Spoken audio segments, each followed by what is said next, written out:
I finally give up and go to the calendar and just.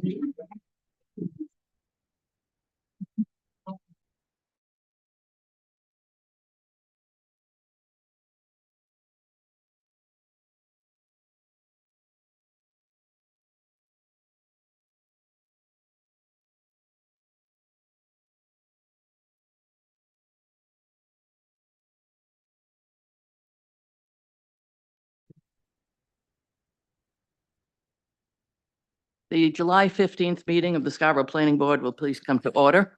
Please rise for the Pledge of Allegiance.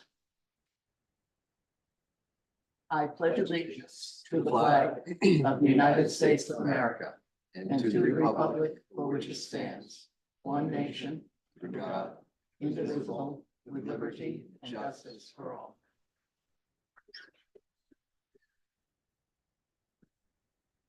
Doreen, you please call the roll. Rachel Hendrickson, Here. Rick King, Here. Roger Beely, Here. James Hebert, Here. Noah Perlet, Here. and Bennett Flanders. Here. Thank you. Jen Ladd is absent tonight, and in her absence, Noah Perlet is a voting member. Just to remind folks, as we go forward, we do not take any new business after 10 p.m. And I usually try to take a break someplace around 8:30. It is now time for the approval of the minutes. I will not be voting on this since I was not at that meeting, but do I hear a motion? So moved. I hear Rick King and a second. Second. Second for Jim Hebert. No corrections, changes, concerns? In that case, please call the roll. Rick King, Yes. Roger Beely, Yes. James Hebert, Yes. Noah Perlet, Abstain. and Bennett Flanders. Okay.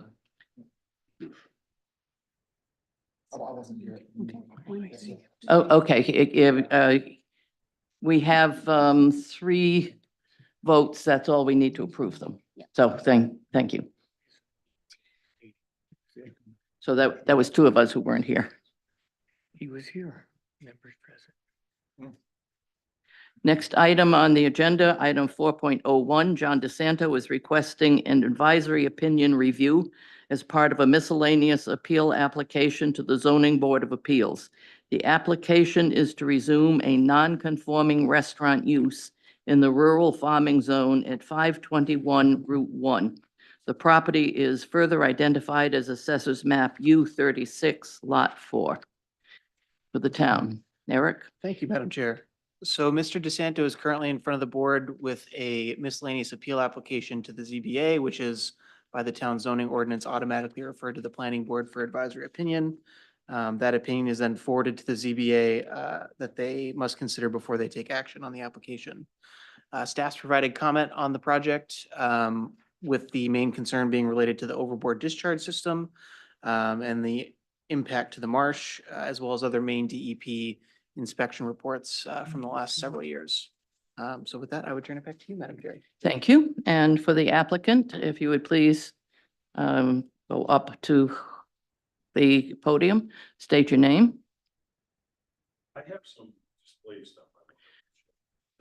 You ready for that now, or? I think Eric can get a, I have it. okay, if you have the tripod, you can put it up there. Yours is better than mine.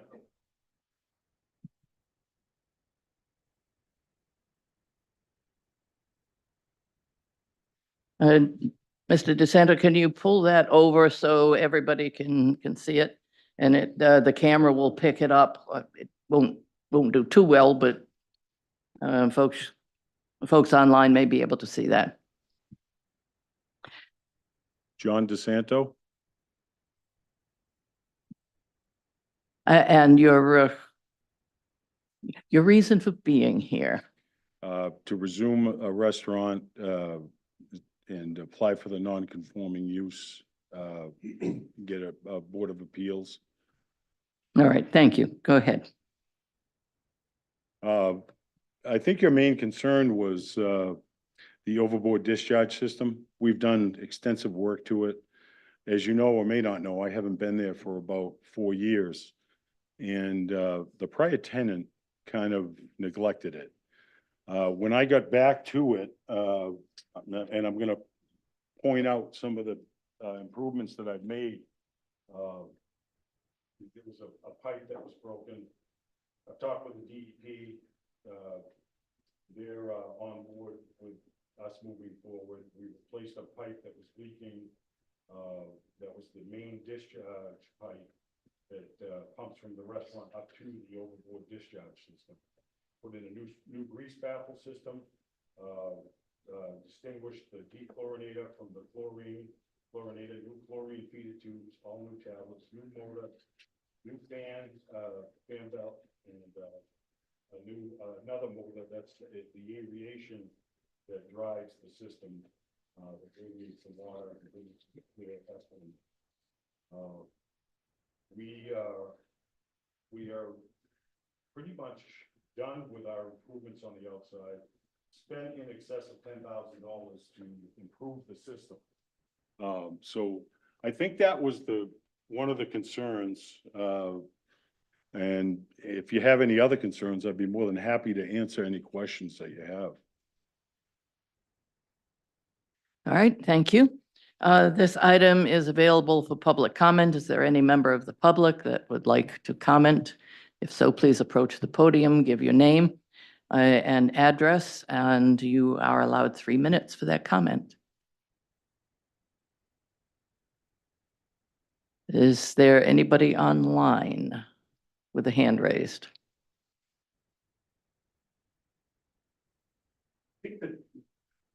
Excuse me, yeah, just one of the things you have to be careful of is you need to make sure that your voice is picked up on that microphone so it goes out, so.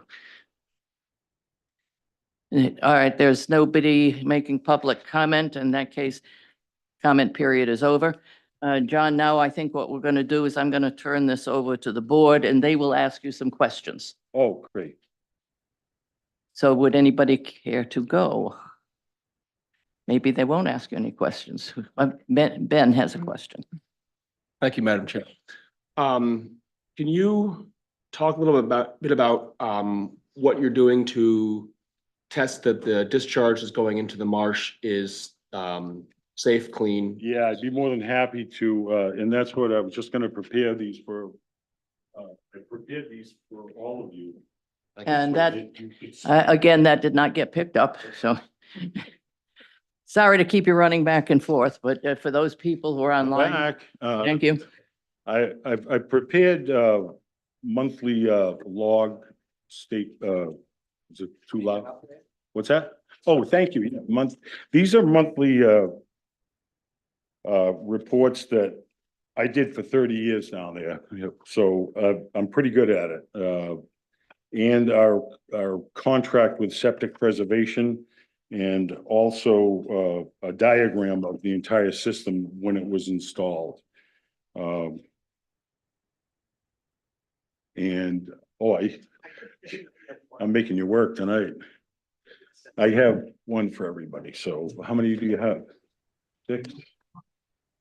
You need one more? There you go. Okay.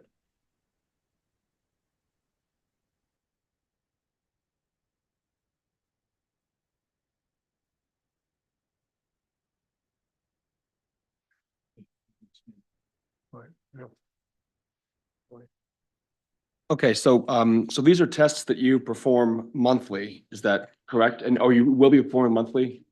Yes, monthly, and I have a personal love for this sewage system plant. I take a lot of pride in it. So I'm usually out there every day, so making sure it's running correctly. It's pretty straightforward stuff. Well, I mean, to understand it is, yeah, the Bill Johnson from DEP said I could work for him. He said that I'm so knowledgeable about it, but they don't pay enough. So at any rate, the secret to keeping a jet plant operating correctly is to keep it clean. Have your grease trap pumped, and also having a grease baffle system. When I get back to the here, you know, we started this project a few months ago. There was no grease baffle system in it. I don't know what happened to the one that I had there, but it was gone.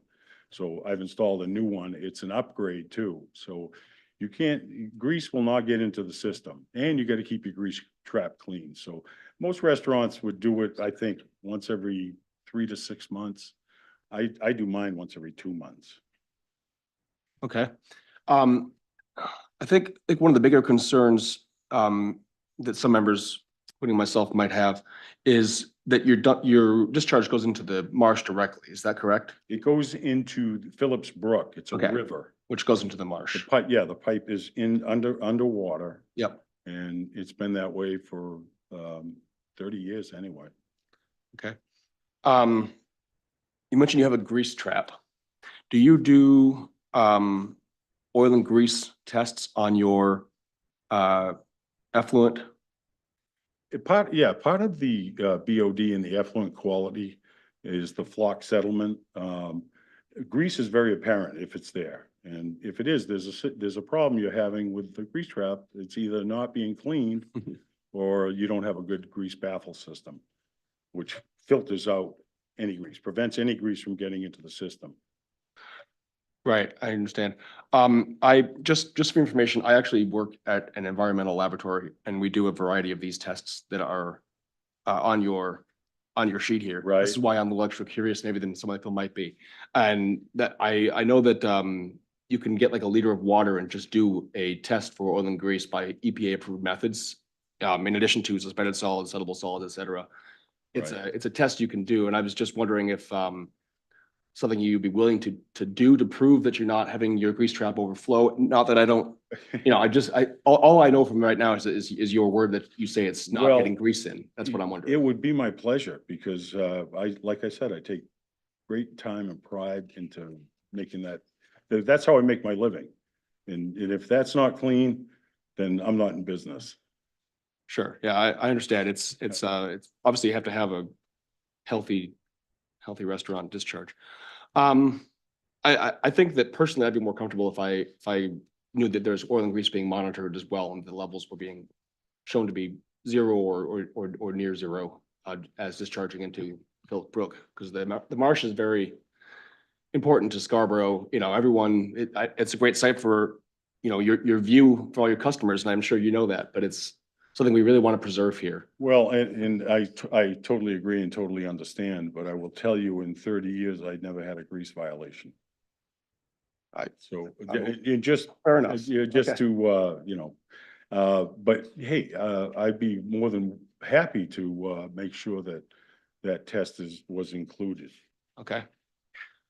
I assume that you are in receipt of the Conservation Commission memo that was written about this. Did you receive that memo?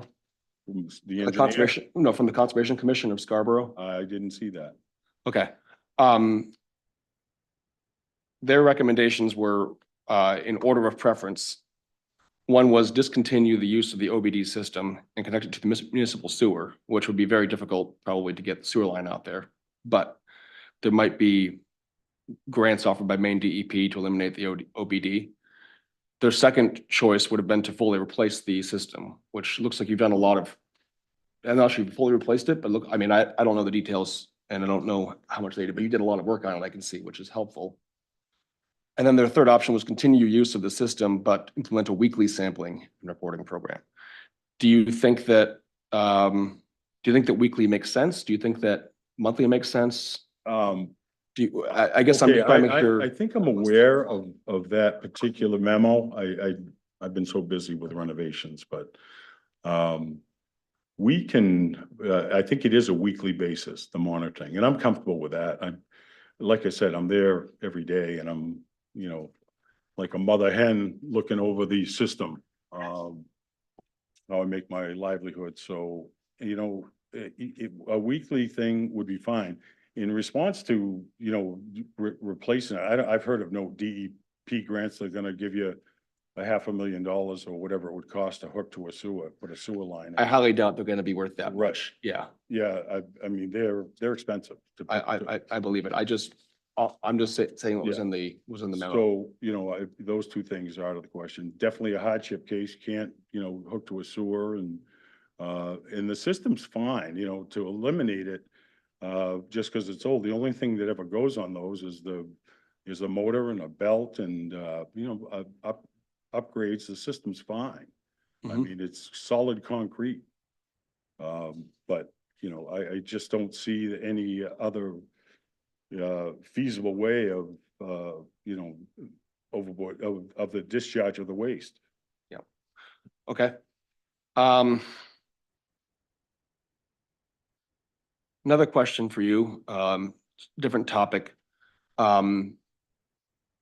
The town is aware, and I'm sure you've heard about this by now, that Maine DEP plans to raise Route 1 by about 4 feet. It'll be a little while till they can do that, but that's going to significantly change your parking structure and access to your parking lot. I attended that meeting and that's scheduled for when? I don't know exactly when it's scheduled for. I know that it's in the works. So planning to So how would happen. that impact me now?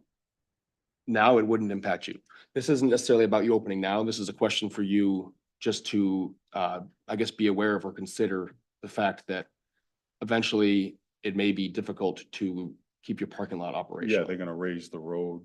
Right, and I Right. just want, really, it's just to make sure that you're aware of that information. Oh, yeah, I attended the meeting, but that's not for a while, right? It's not happening this year, I don't think. I don't know when. I'm not on, I thought it was like 3 years away, that sounds about right. something like that, so. I guess we'll, cross that. Yeah, bridge. I believe it is, that's intended for 3 years. Correct Okay. me if I'm wrong, but do you not have a 3-year lease? Is that, I do, so you just have a 3-year lease? with option to buy. Okay. All right, thank you. Okay, Go ahead, Ben. Sorry. that's okay, thank you. Um,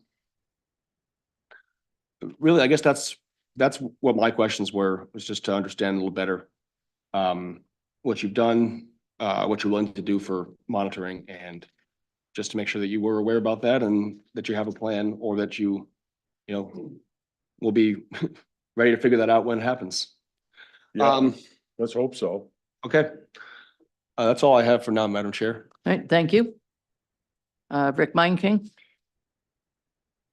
Thank you, Madam Chair. Good evening, John. I just need a little education here. Looking at the inspection reports that were provided in our packet, each one of them has indicated there's a place on here that says, "Our license conditions met." And in all the inspections, the block "No" is checked. Can you speak to that? Help me understand. Help me understand what you're looking at first, because It's the inspection reports. inspection reports, DEP of environment, inspection report for residential and commercial waste treatment systems. is that something I gave you, or you got that from DEP? Yeah, I know. They're from DEP. So DEP sent that to you?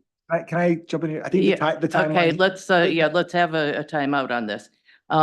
We have in our packet, which went up on the website, correct? Yes. This is, this is available for the public to review. We have the DEP reports of the facility for the past several years. I will note, because it took me a little bit to go through these and then figure out what was happening, that the last inspection date that we have here is 4/26/2023. When did you sign your lease and become responsible? 2 months ago.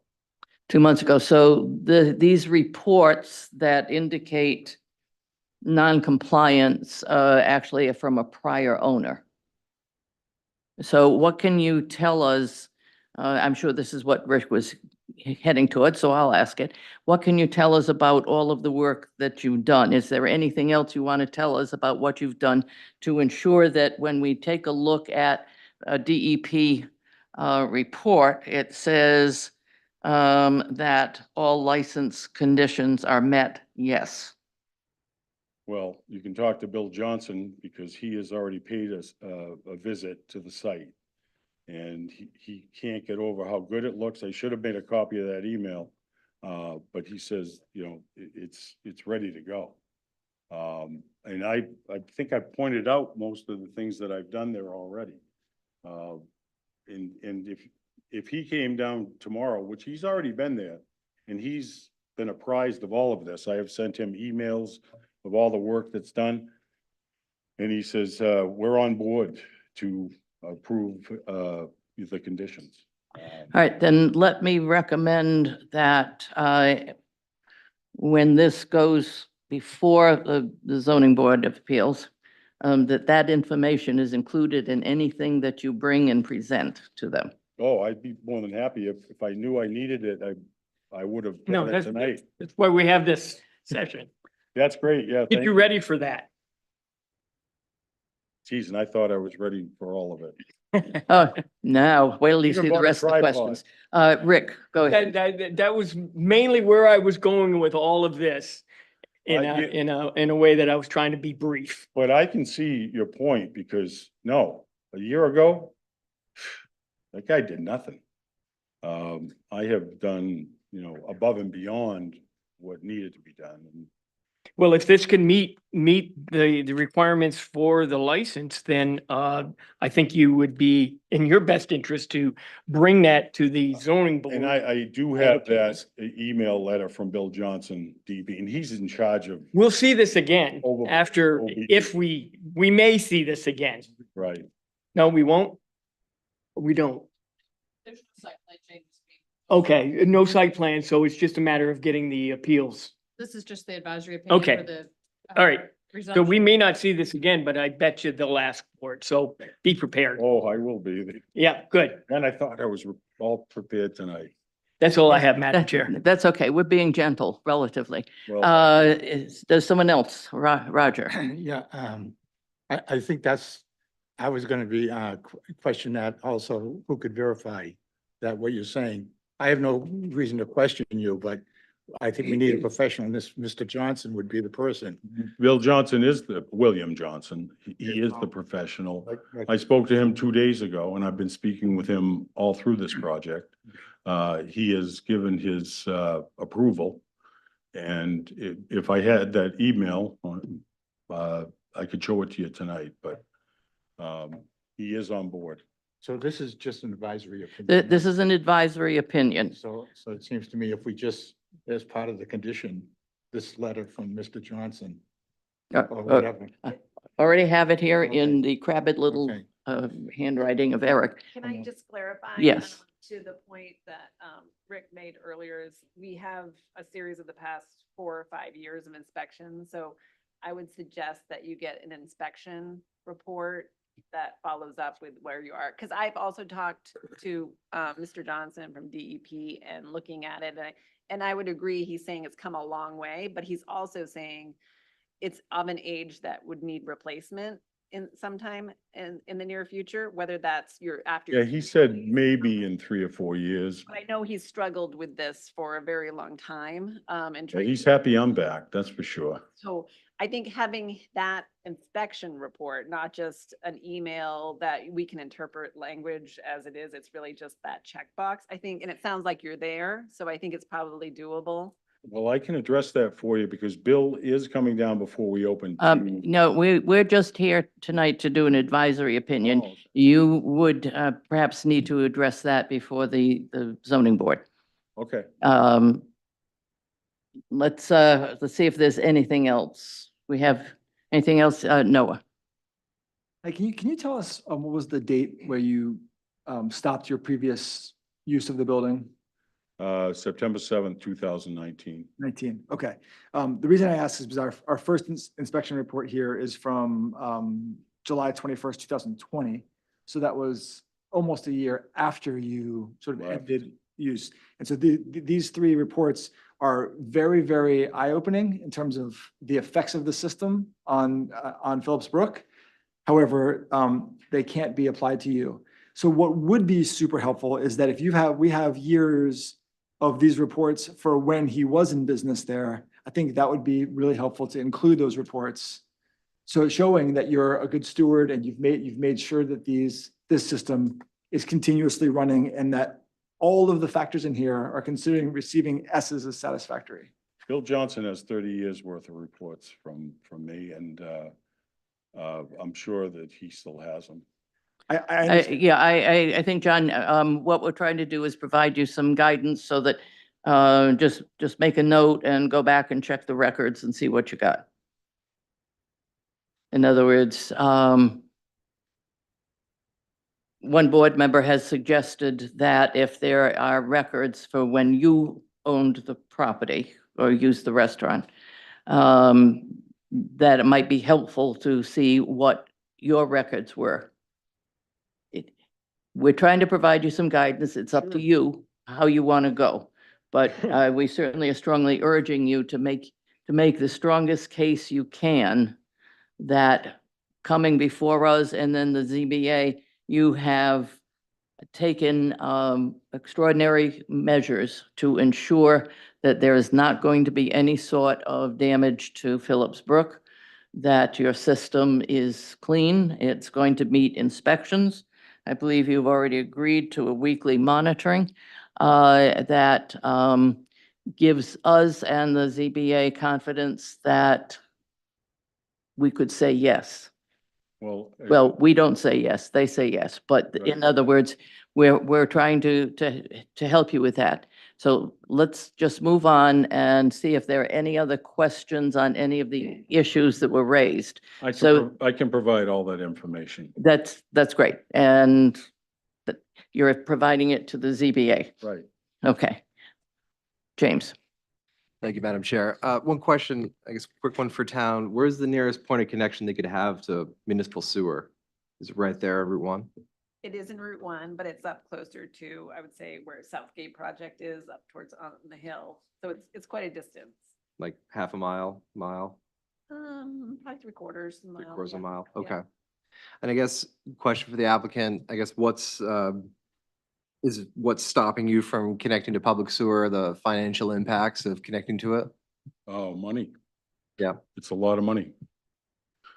Have you I done think this? last estimate was somewhere around $500,000. Really? Okay. Understood. And one of the recommendations that the Conservation Commission provided was to fully replace the overboard discharge system.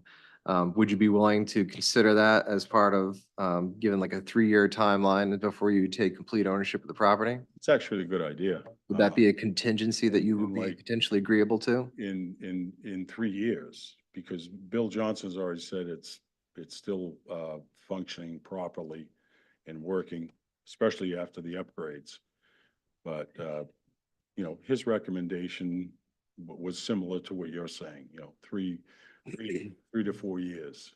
But So let me see again if I can move this a little bit.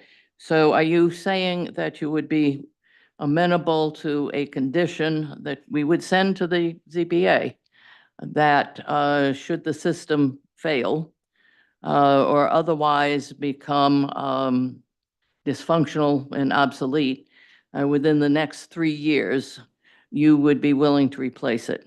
oh, absolutely. But Put that that's a in. 3-year period, right? Which makes sense. Okay, thank you.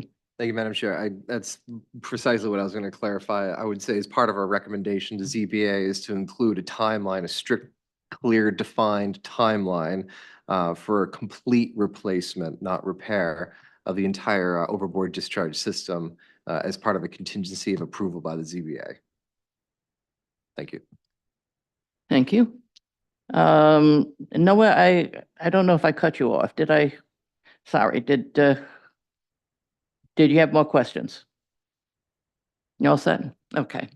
Actually, I have a couple. Since you have owned that, we have noted an awful lot of flooding of Route 1 and in high tides. Do you have a system that would ensure that the overboard system is protected from stormwater coming in? The system has never been flooded in the 40 years that I've been there. We've had floods there.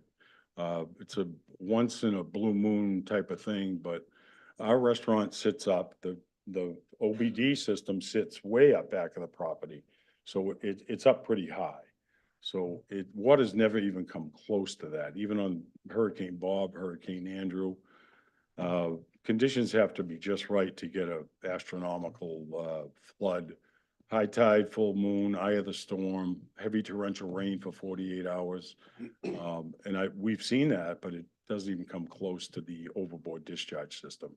So you believe it's seated high enough? Yeah, it's probably the highest part of the property. You might want to include that in your application, a discussion with the ZBA, how protected it is, how high it is, in terms of potential flooding, because we do see Route 1 flooding more and more,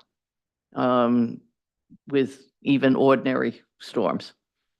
And like I said, we rarely flood down there, like once in a 10-year thing, but conditions have to be perfect. And that's what flood insurance is for. We rebuild and start over again. All right, let me ask on to go back to the sewer system. Where is the closest hookup? It is up on Route 1. I'm just gonna pull up the sewer, just so I have an idea. Yeah, I think Southgate, I don't know if you guys remember that project you guys did a while ago, Avesta has. Yes. They have sewer. And possibly the next one, but that's. where So you go. has there been ever any consideration of putting a sewer line through the marsh along Route 1? Would that be possible or not possible? Anything's What would possible. it do to the environment to do that? I think the number of connections you would make to do, I mean, because obviously the sewer comes from both sides of the marsh, so it would need to have enough to connect, and you have such a wide crossing, it would just, I guess the benefit for the environmental impact to put a sewer line across there, which have sewer on both sides, it doesn't make sense to cross the marsh through there. All right, thank you. So basically, a sewer line is not actually a real option, no Well, matter not- what the not- cost not is. The marsh, but what I'm saying is coming down Route 1 definitely is, it's just the cost of that, like Mhm. to the applicant's point, it is an expensive endeavor to kind of extend sewer that way. I will say with the new flood maps, it also shows that property inundated, and DOT is actually looking at raising it 4 feet at that property is to keep the water from destroying the road. So it's a matter of we're going higher, so the road stays. So I would say that property probably does see some water based on the storms that we've had even this January through there. So it's good to hear that it's up high. I think it's a matter of time before it's going to reach it. All right, thank you. That is all I have. Anything else from the board?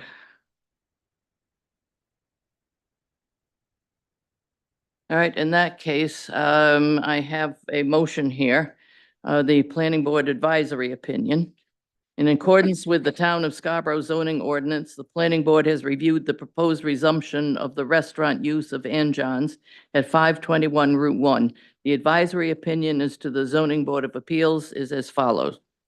1, the applicant needs to implement a weekly monitoring program of the overboard discharge system. Results of each test must be sent to the town. 2, provide correspondence from Inspector Bill Johnson indicating satisfaction with the upgrades made to the discharge system to the ZBA. 3, provide a timeline for complete replacement of the Madam Chair. discharge. Yes, Oh, I'm sorry, we specifically asked for an inspection report instead of, just to clarify that point. Instead of correspondence, we'd like to Okay. have an inspection report. provide inspection report.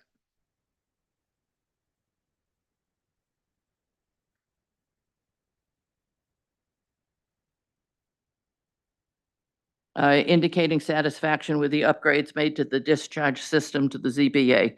3, provide a timeline for complete replacement of the discharge system if failure occurs during or after the 3-year lease term. I'm sorry, Thank the last one was, commit to a full replacement if at any time the system fails within 3 years. Or within 3 years. Commit to a, Full system replacement if the overboard discharge system fails within 3 years. That one.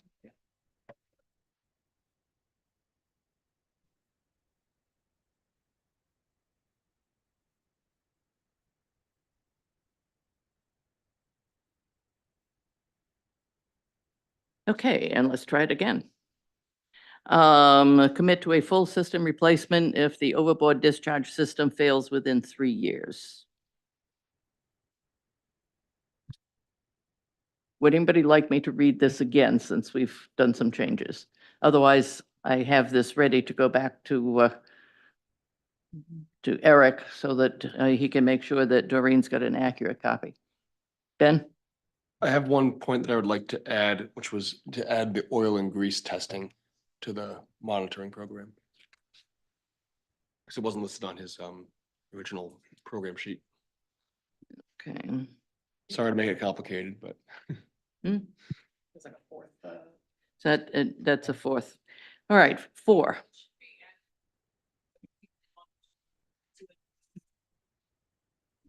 I'm going to turn that back to Eric. And I'm going to temporarily halt discussion of this while we have, while Eric corrects the corrections. So talk amongst yourselves while we just kind of wait here to make sure we have this right.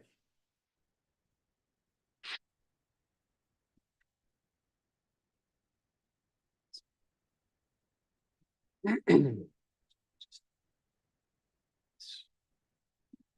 that.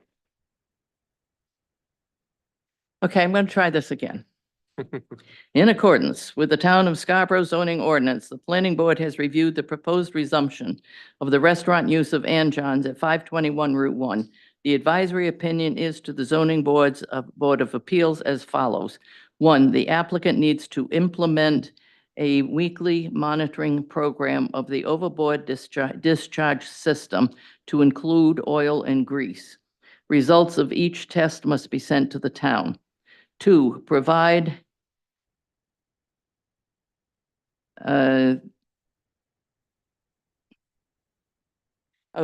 provide the inspection report from Inspector Bill Johnson indicating a satisfaction with the upgrades made to the discharge system to the ZBA.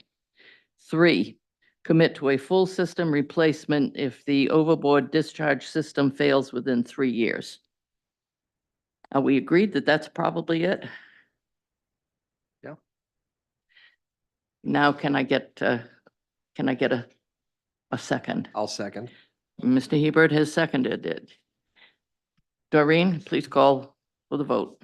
Rick King, Yes. Roger Bailey, Yes. James Hebert, Yes. Rachel Hendrickson. Yes. And Noah Furlong.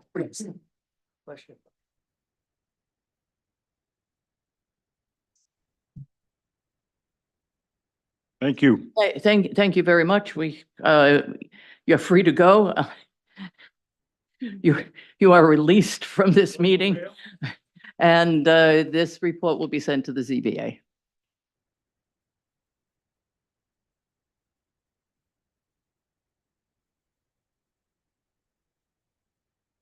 Next item. Item 4.02, Crossroads Holdings LLC is requesting an advisory opinion review for a sanitary sewer pump station along Downs Road. The property was recently subdivided in June as part of the first amended Town Center subdivision at the Downs. The property is identified as Lot 9 on the subdivision plan and is Assessors Map R52, Lot 4. Eric. Thank you, Madam Chair. So Crossroads is in front of the board tonight requesting advisory opinion of a sanitary sewer pump station on Lot 9 of the Town Center subdivision at the Downs. The site plan review ordinance specifies that municipal uses are exempt from site plan review. However, an advisory opinion needs to be provided to the applicable municipal board. In this case, the advisory opinion would need to go to the Sanitary District Board of Trustees. The review was also required as a condition of approval of the overall subdivision. So with that, I would turn it back to you, Madam Chair. This one's a little cleaner. I hope so. Okay, we're going to try this for the applicant. Drew Gagnon with Coral Palmer representing Crossroad Holdings LLC. If I could share my screen. And now I can. I will be brief with this. This is advisory opinion as Eric introduced for pump station 28 on the Downs.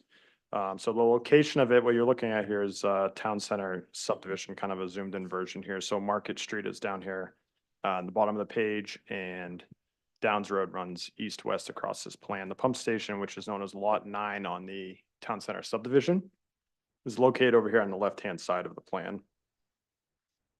And a couple things that we thought of when we were citing this pump station included the tributary sewer shed area, soils in the vicinity, as well as just overall engineering parameters surrounding kind of where the utilities are to kind of access the pump station, be able to service it. So those three things kind of led us to this location.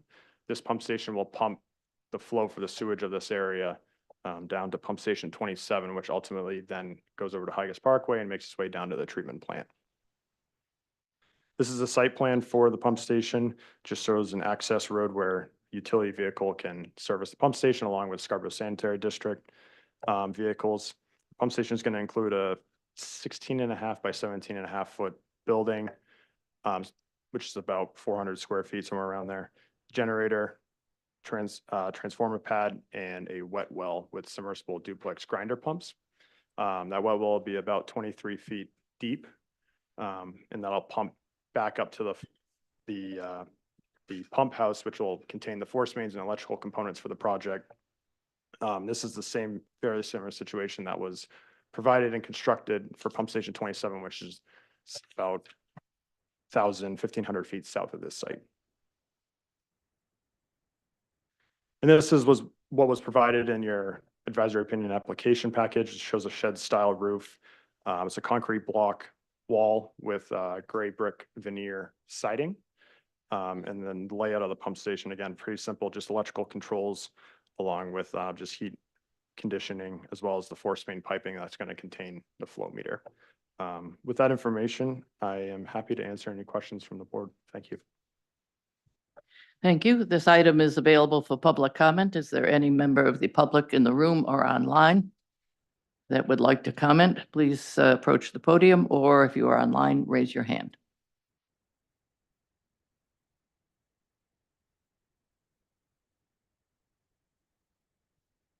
No one? Public hearing is closed. I'm going to turn this over again to the board with a reminder that this is basically an advisory opinion. Who would like to? Rick Meinking. Well, I'm just going to follow up on the staff comments. Can you go over the electrical connect, the poles and the underground utilities that go to this? And part two of my question is this building pretty similar to the last pump house that was put up closer to the residential area, I believe, Yes. in terms of the aesthetics? Correct. Yeah, but it's very Okay. similar to that to answer the second part of the question. The first part of the question, as approved, the overhead electrical lines will go underground about, I'd say about 50 to 100 feet north of the pump station, which is planned left here. It'll go subsurface for the three-phase connection, and that is really the connection for the entire subdivision.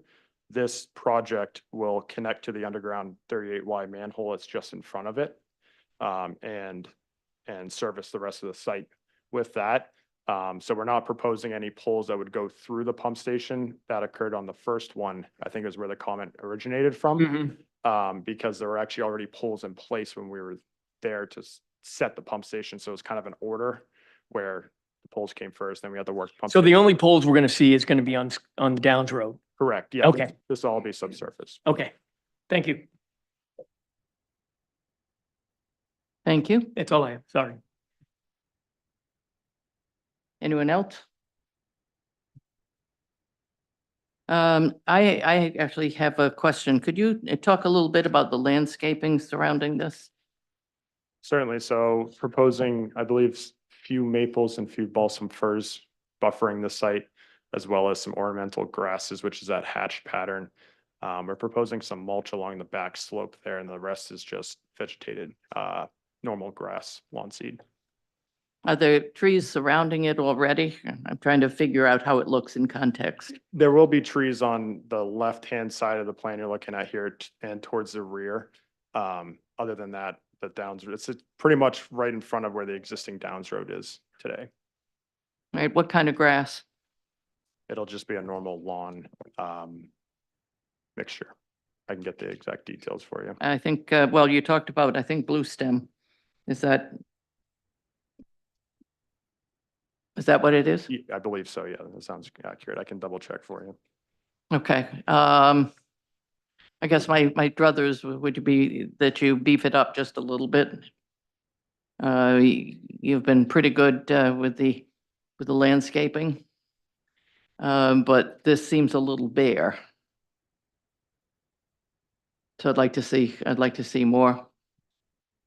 Certainly, and we can take a look at that. This is getting turned over to the Scarborough Sanitary District, so as far as maintenance goes, we are limited in that regard, but I certainly pass it along and we can review that. Yeah, I mean, you have some landscaping in the previous one, correct? Correct. See what you can do to bring some consistency. Understood. All right, thank you. Jim, I guess continuing on your thought, Madam Chair, I guess one thing you could do, Drew, is just add maybe another couple trees in that space. Instead of just having it be grass, try to work on providing some more shade trees in this area. I think in general, as just one quick brief general comment, as we're approving all these applications, we're losing a lot of shade trees, deciduous trees, and in a lot of these developments. So I'd like to see a lot of that as much as we can reconstituted. So put in a couple more foliage maples, please. thank you. There's nothing else. Eric is feverishly scribbling in something. I have a motion. Planning Board Advisory Opinion, Downs Road Pump Station. In accordance with the Town of Scarborough Site Plan Review Ordinance, the Planning Board reviewed the proposed pump station on Downs Road. The ordinance requires that the Planning Board give an advisory opinion to the Town Council or applicable town department. After consideration, the board recommends approval of the project with the below considerations. 1, provide additional landscaping, including shade trees in the area currently shown as a grass area. Is there a second? Second. Second from Rick Meinking. Doreen? Rick King, Yes. Roger Beely, Yes. James Hebert, Yes. Rachel Henriksen, Yes, and Noah Perla. Yes. thank you. It will go forward as recording our approval. Here.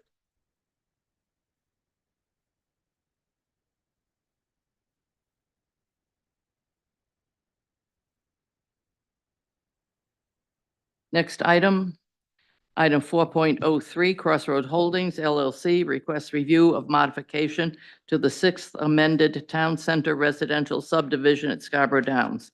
The modification consists of removal of a trail between Cantor Way and Gristmill Lane due to site and environmental constraints. The applicant is proposing to maintain the connection to Gristmill Lane via the existing trail network behind nearby Pacer Way. The property is identified as Assessors Map R52, Lot 4. Eric, for the town? Thank you, Madam Chair. So the applicant was previously in front of the board in June with the application to remove the trail as shown between the tiny homes on Cantor Way and Gristmill Lane. At that review, the board asked for more information on how much of an increase in both time and distance this might require to get to Downs Road in the area of the town center, as well as potential costs and environmental impacts. The applicant's provided the requested information and is seeking modification of the subdivision this evening. So with that, I turn it back to you, Madam Chair. Thank you. And for the applicant. Good evening, Dan Bacon, here on behalf of Crossroads Holdings LLC. I apologize for not being able to attend the meeting in June. I know the board had discussion around it. As introduced, this short section of trail, about 375 feet or so, is just proving to be unconstructable without impacting wetlands further. Just given the tightness of the wetlands and the trail alignment, we ran the numbers at the request of the board. We think about 890 square feet of wetlands would be either temporarily or permanently impacted with the construction of this trail, just about how it has to be built to answer that question. And at the request to think about or to analyze the distance, both the distance and the time to walk from Grist Mill, the Grist Mill neighborhood up to the town center, we calculated walking down the sidewalk on Grist Mill Lane and then up Scarborough Downs Road. It's basically the same distance and the same time from the Grist Mill neighborhood as opposed to walking through this path. As introduced by Eric, there's also a redundant or duplicative path that connects Grist Mill up to Pacer Way. So I think those are the primary things the board was interested in before acting on this. Again, it's a fairly small section of trail. We actually have run the numbers in terms of our overall trail construction to date, and we're about 2.2 miles of trail that's already built within the project. And we certainly are eager to do more as additional phases come online. So this is really, I would say, an anomaly, and it's a very small kind of segment of that. It's about 3% of that 2.2 miles of trail. So in some ways, we, are wishing not to remove a section of trail, but think it's not worth kind of the environmental impacts, and we'll certainly make up for it as we proceed for additional phases. So happy to answer additional questions if the resubmission, didn't cover, any items the board is still wondering about, but we're seeking approval tonight. Thank you. Thank you. This item is available for public comment. Is there any member of the public care to comment, either a member in the room or online? No one online, no one in the room, making a mad dash to the podium. 5, 4, 3, 2, 1. Public hearing is closed. I will turn this over to the board in no particular order. Who would Madam like to Chair? go? Rick? Yeah, hi, Dan. Thanks for, I know when you were here, before you weren't here, but it was presented to us. We asked you to go back and do a little bit of homework, for which I feel you have done that homework. I am now in the side of, this seems like a reasonable request to ask for this amendment, a modification to the current 6th amended subdivision. So, Madam Chair, I believe from the meeting we had when this was presented to us, they went back, did their homework, and from what I've read in their application, they've answered the questions that we asked them to, and therefore I have no other objections to this modification. Thank you. Are there any other comments? Jim? I guess, my only concern, Dan, is that initially when this was presented to the town, you were providing diagrammatic plans of a diverse trail system as part of your presentation to the town and for approval. And I guess if we're taking this away, even if it's 375 feet, I'd like to see that made up somewhere else.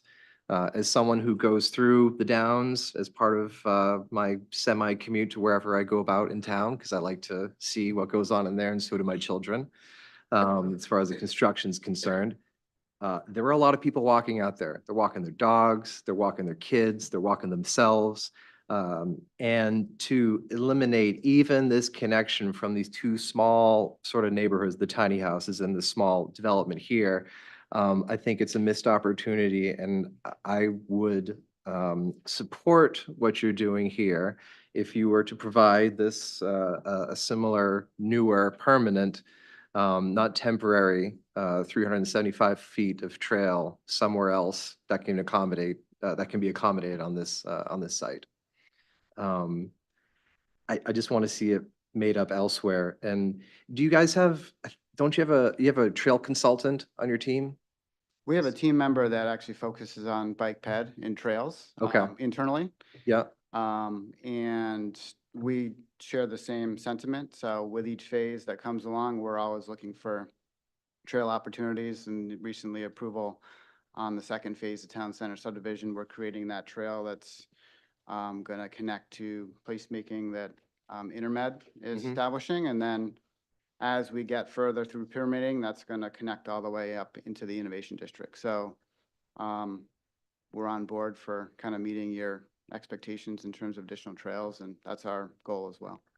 Are those trails that you're talking about for as part of the Intermed lot, were those were already planned though, as far as this was part of your master plan for this area? Is that correct? You're going to It's- have those trails anyways. And similar with this trail is already sort of planned. Again, I would love just to see, I want to see this 375 feet made up somewhere else. Okay, well, we'll add it to a future phase that's not yet planned and before you. But we don't have one next on the agenda this evening, so. No, for sure. I'm not asking for it right this very moment here, but I just don't want it lost on the planning board here that if they're going to be removing things from, even if it's diagrammatic only from the overall site, that I want to have this, I want to make sure that it isn't lost and that it is captured somewhere in the future on another portion of the site. And that's all I have, Madam Chair. Thank you. Anybody else? Noah? Hey, Dan, I'm gonna say, I think I spoke clearly my feelings about this at our last meeting, and, I don't need to rehash that. I do want to emphasize James' comments right here. James actually made that exact same comment, in our last meeting, and it wasn't addressed in here. And I felt like his comments were very explicit and clear about, an expectation of coming back with that. And I do want to emphasize your first reaction was like, oh yeah, we're gonna build more trails. That's part of our master plan, but he is not asking for you to build trails that you've already planned. He's saying, okay, if you're gonna subtract this because you say it's expensive, then you need to think about adding additional trails elsewhere that sort of make up for this loss of recreational opportunity. I understand that. Okay, thanks. Thank you. I was not here for the discussion, but I did watch it on YouTube, so I got a sense of what the issues and the concerns were. I worry about something disappearing and nothing as well taking its place, but I also understand the nature of development and not always, it's not always clean. In other words, you thought that this would work for a trail, and upon review and upon taking a look at the buildings that then were put in the Grist Mill subdivision, all of a sudden, what looked good no longer looked good, and no longer looked possible. Could you just speculate on what could be done in terms of extending any of the other trails that you already have, or talk to us a bit about any additional trails that we haven't seen? Yeah, that we're looking at compensating for this by extending trails north of Hackamore, which is north of the town center residential part of the project. It's an area that we hadn't necessarily planned trails that we're looking at. It's outside of our current DEP permitted area, so it's not like tonight we could bring forward that because we don't have state level permitting to develop in that area. Another location that we want to extend trails, but we actually need town assistance, is actually from Grist Mill east towards Sawyer Road because we had intended to do a trail that went into the state-owned land that has the trail system. A few years ago, we hit a dead end with IF&W, the stewards of that, because they weren't necessarily interested in a trail connection from our project. But I think the town, if it's important for interconnectivity, could play a role in that we can't play, right, as a local agency dealing with the state. So those are two examples of immediately, where our intentions go with new trails that we currently hadn't planned on pursuing or can't pursue without town assistance. Have you worked with the town, or are you ready to work with the town on the continuation of the trail? We are, yeah. The I mean, connection. I think a few years ago, this before autumn's time, working with Jay, we approached IF&W and didn't make progress. I think it's, time, sometimes personnel changes or attitudes change, and we could explore that again with the current team. We're pleased to do that. Good. I know how difficult it is to promise something when you don't actually have the rest of the plans worked around it. But let me ask if their approach sounds reasonable in terms of a replacement. They will look at extending one of the trails that's there into a northerly area, and also look at the potential of working with the town to get a connection that would really open up a series of trails that would create the connectivity that we're looking for. Madam Chair. Is that reasonable? Go ahead, James. I'm in support of that. Again, you're only looking at 375 feet worth of trail here or something equivalent to that. Or if it's a short connector piece that connects the trail system to another trail system nearby. Again, we're just looking for more options that are diverse for the people that live here. I mean, most of this developing and that has been in this mixed use space has all been residential. And as I said, people are out there all the time using it. And the more diversity that you can give them, the more attractive and the more desirable that people are going to be wanting to live there and move there. Thank you. If there are no further comments, I have a motion, the modification to the Sixth Amendment Downs Town Center Residential Subdivision Review. I move to approve the modification to the Sixth Amended Subdivision of the Town Center Residential Subdivision at the Downs. The project is proposed by Crossroads Holdings, LLC, and depicted in materials prepared by M&R Holdings dated 7/2/24. Findings: the modification consists of removal of the trail between Lot 35 and Gristmill Lane, for which the connection will still be maintained via this existing trail behind Pacer Way. The board finds the project meets the requirements of the subdivision ordinance, zoning ordinance, and approved Downs Town Center Residential Master Plan with the conditions below. Conditions: 1, address planning board comments I can read this slower, as discussed in the 7/15/24 meeting, including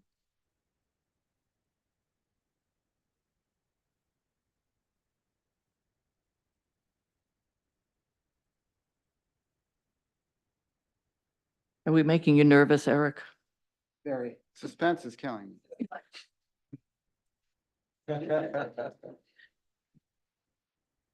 Including A, work with the town to extend additional trails elsewhere in the development, so the original linear footage of the trails remains unchanged. I Does this- second. Does Oh, this- you gotta finish Wait a reading. minute, does this, I just want to make sure that this comports.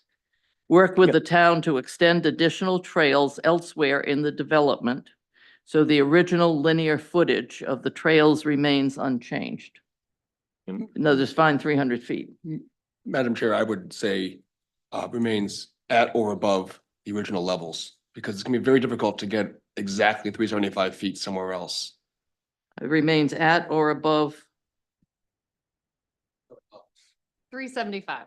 Make it easy. In parentheses. At or let me know. above 375 feet.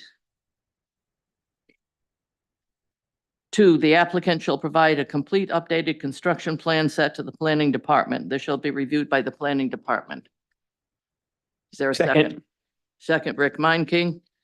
Doreen? Rick Manking, Yes. Roger Bailey, Yes. James Hebert, Yes. Rachel Henriksen, Yes, and Noah Furlow. Yes. thank you. Thank you very much. Motion passes.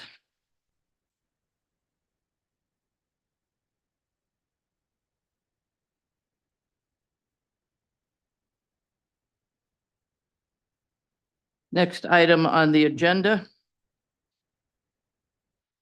Item 4.04, Remedy Investments LLC is requesting site plan review for an Intermed Surgery Center, office and urgent care building. The project will be located on Downs Road on Lot 8 of the Downstown Center subdivision, assessors map R52, Lot 4 for the town.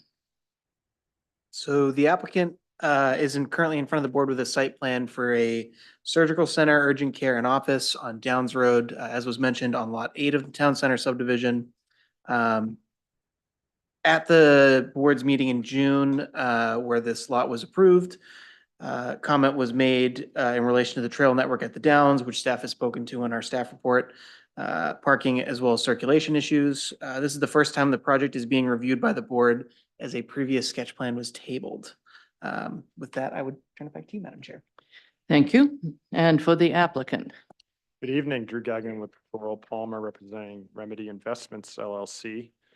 We have a presentation here for the board and we've got a great team here that's really excited about this project. And I'm going to introduce Dave Martin from Remedy to discuss a little bit about the developer on this project, and I will be back shortly. Sounds threatening. Good evening. Nice to be here this evening. My name is Dave Martin. I serve as Executive Vice President of Development for Remedy Medical Properties. We are a national healthcare real estate development organization that is a long-term owner and property manager of healthcare real estate across the country. Truly excited to be here and expand our relationship with Intermed. And we're very, very excited to be a part of the Scarborough Downs development and to be here in Scarborough with you. Thank you. Oh, I guess I could give you I think I could maybe have covered most of the points here. But we are the nation's largest private owner of healthcare real estate in the United States. Just a bit more detail.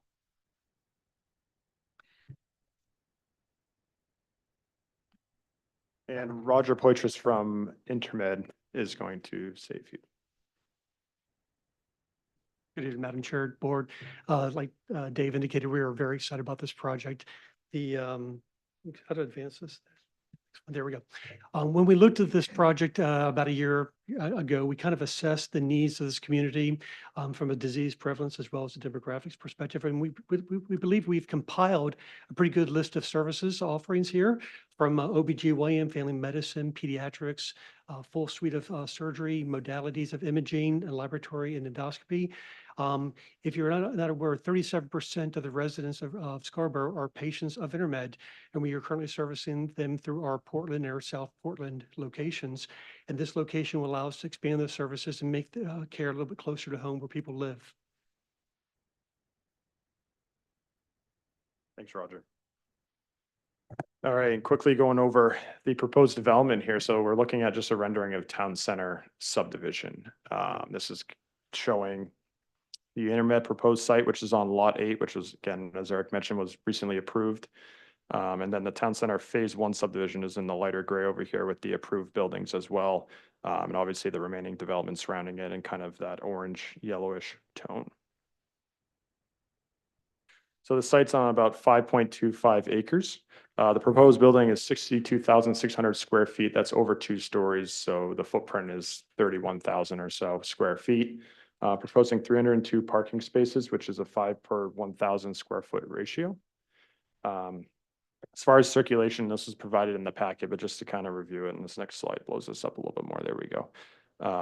So the main entrance is off Scarborough Downs Road, and we've intentionally designed it so that the patient drop off, which is over here on the left-hand side of the building as you're looking at it, is conveniently located for pickup and drop off.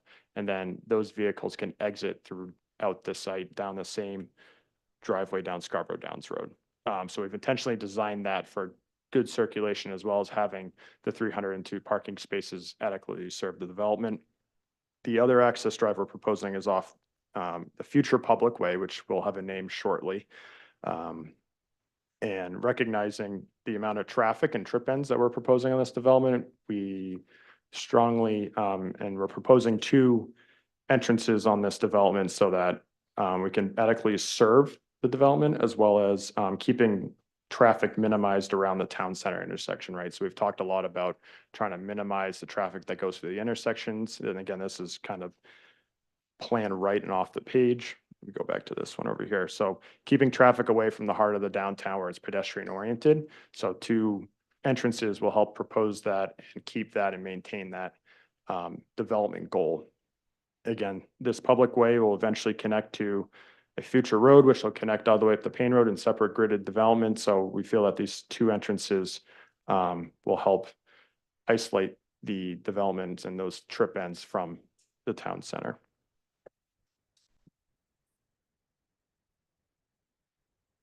And regarding those 2 entrances, we've intentionally designed it so that there's no cut through and it doesn't feel like a cut through. So you see, we come in here and we intentionally turn the vehicles left and right a few times to really discourage any cut through throughout the site. And we feel like we've done that in a respectful manner here. 2 placemaking places are provided. One is on this yellow hatch here on the corner of the building by the main entrance, which is located just about my hand. And another placemaking opportunity by the proposed trail on the other side by the detention pond. So both of those are intended for employees as well as visitors and patients. And we feel like we've oriented those. So there's 2 different opportunities with benches and other amenity items. This proposed trail, which is in the darker black line, is along the detention basin. That was proposed and approved as part of the town center subdivision. The trail is being continued up into an existing access road right here as part of this project. In the future, and we talked about this on previous developments, the trail will be continued north and cutting over to the Innovation District. For now, there's an existing access road right here that we're connecting to. And again, future subdivision and other development opportunities will extend that trail and kind of define it more thoroughly. And the dumpster and generator pad are located in this other yellow hatch over on the right-hand side of the plan up against the future public way. And we're screening those with walls and landscape buffering that was provided in the package. I do want to note that the screening of the walls is not necessarily like your typical stockade fence. We're going to be providing similar materials and similar color as the building architectural style. So it's going to be a much beefier wall. It's not going to necessarily be a wooden stockade fence. As far as the infrastructure for the proposed development, the red is the underground power and communications that's serving it. Green is a gravity sewer line that's going to connect to the pump station that was earlier on your agenda this evening. And the dark blue lines are fire and domestic water services. And we're excited about the stormwater LED, storm tree LED stormwater systems that are a part of this site. So these are some great point source treatment that treats the runoff at the source. They're smaller systems. They're completely LED promoted. And we're excited to be able to put those in a development like this. It's very sustainable and it's a great addition for the down site and kind of continuing the stormwater trend that we've been providing for the overall development. As far as permits go, this site was part of the main DEP site law amendment that was received in late June. So that is in hand and seeking site plan approval this evening. With that, I'm going to pass it to John Boyd from E4H to discuss a little bit about the building and programming.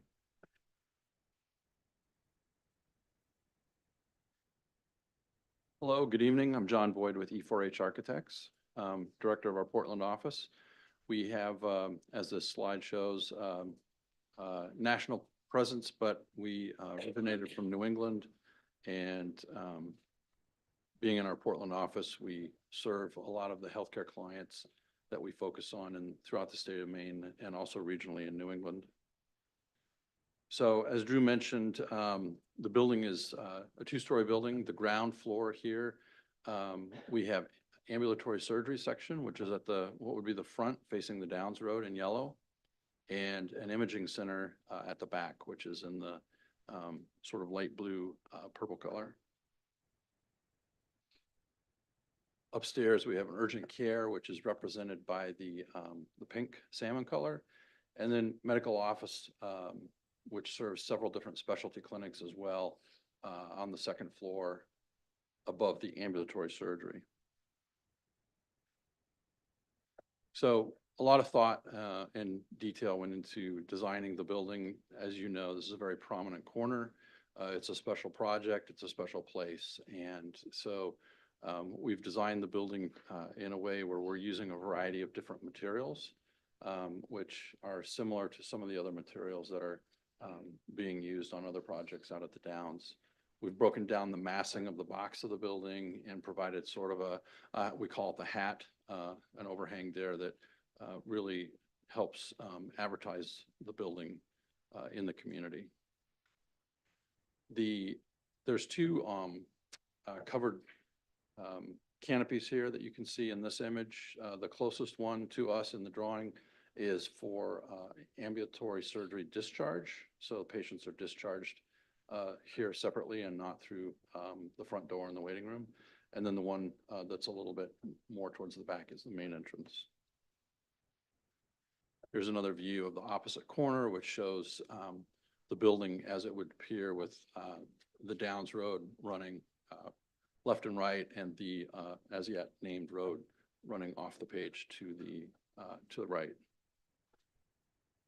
The materials are metal siding, wood look, metal panels, brick, and composite metal panels, aluminum windows, and the top element, it has a band of metal trim that runs around the edge of the building.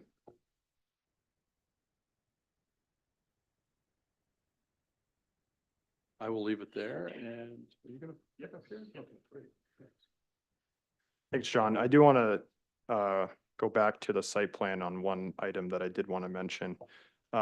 Regarding the service area of the building, which John just kind of talked about, is this portion on the plan north part of the building. So this is where this hatch is a mobile imaging pad where a mobile imaging truck would be parked there.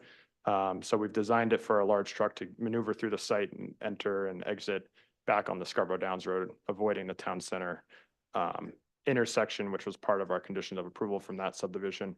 So this is thought of as a bit of a service area just because of that, and then the overhead doors and just location and programming within internal to the building. So that was another important consideration when siting the dumpster along this edge. Programmatically, we couldn't locate the dumpster across the parking lot for when employees and facilities would be taking the waste out. So that was another important consideration. A few town comments I did want to touch on here.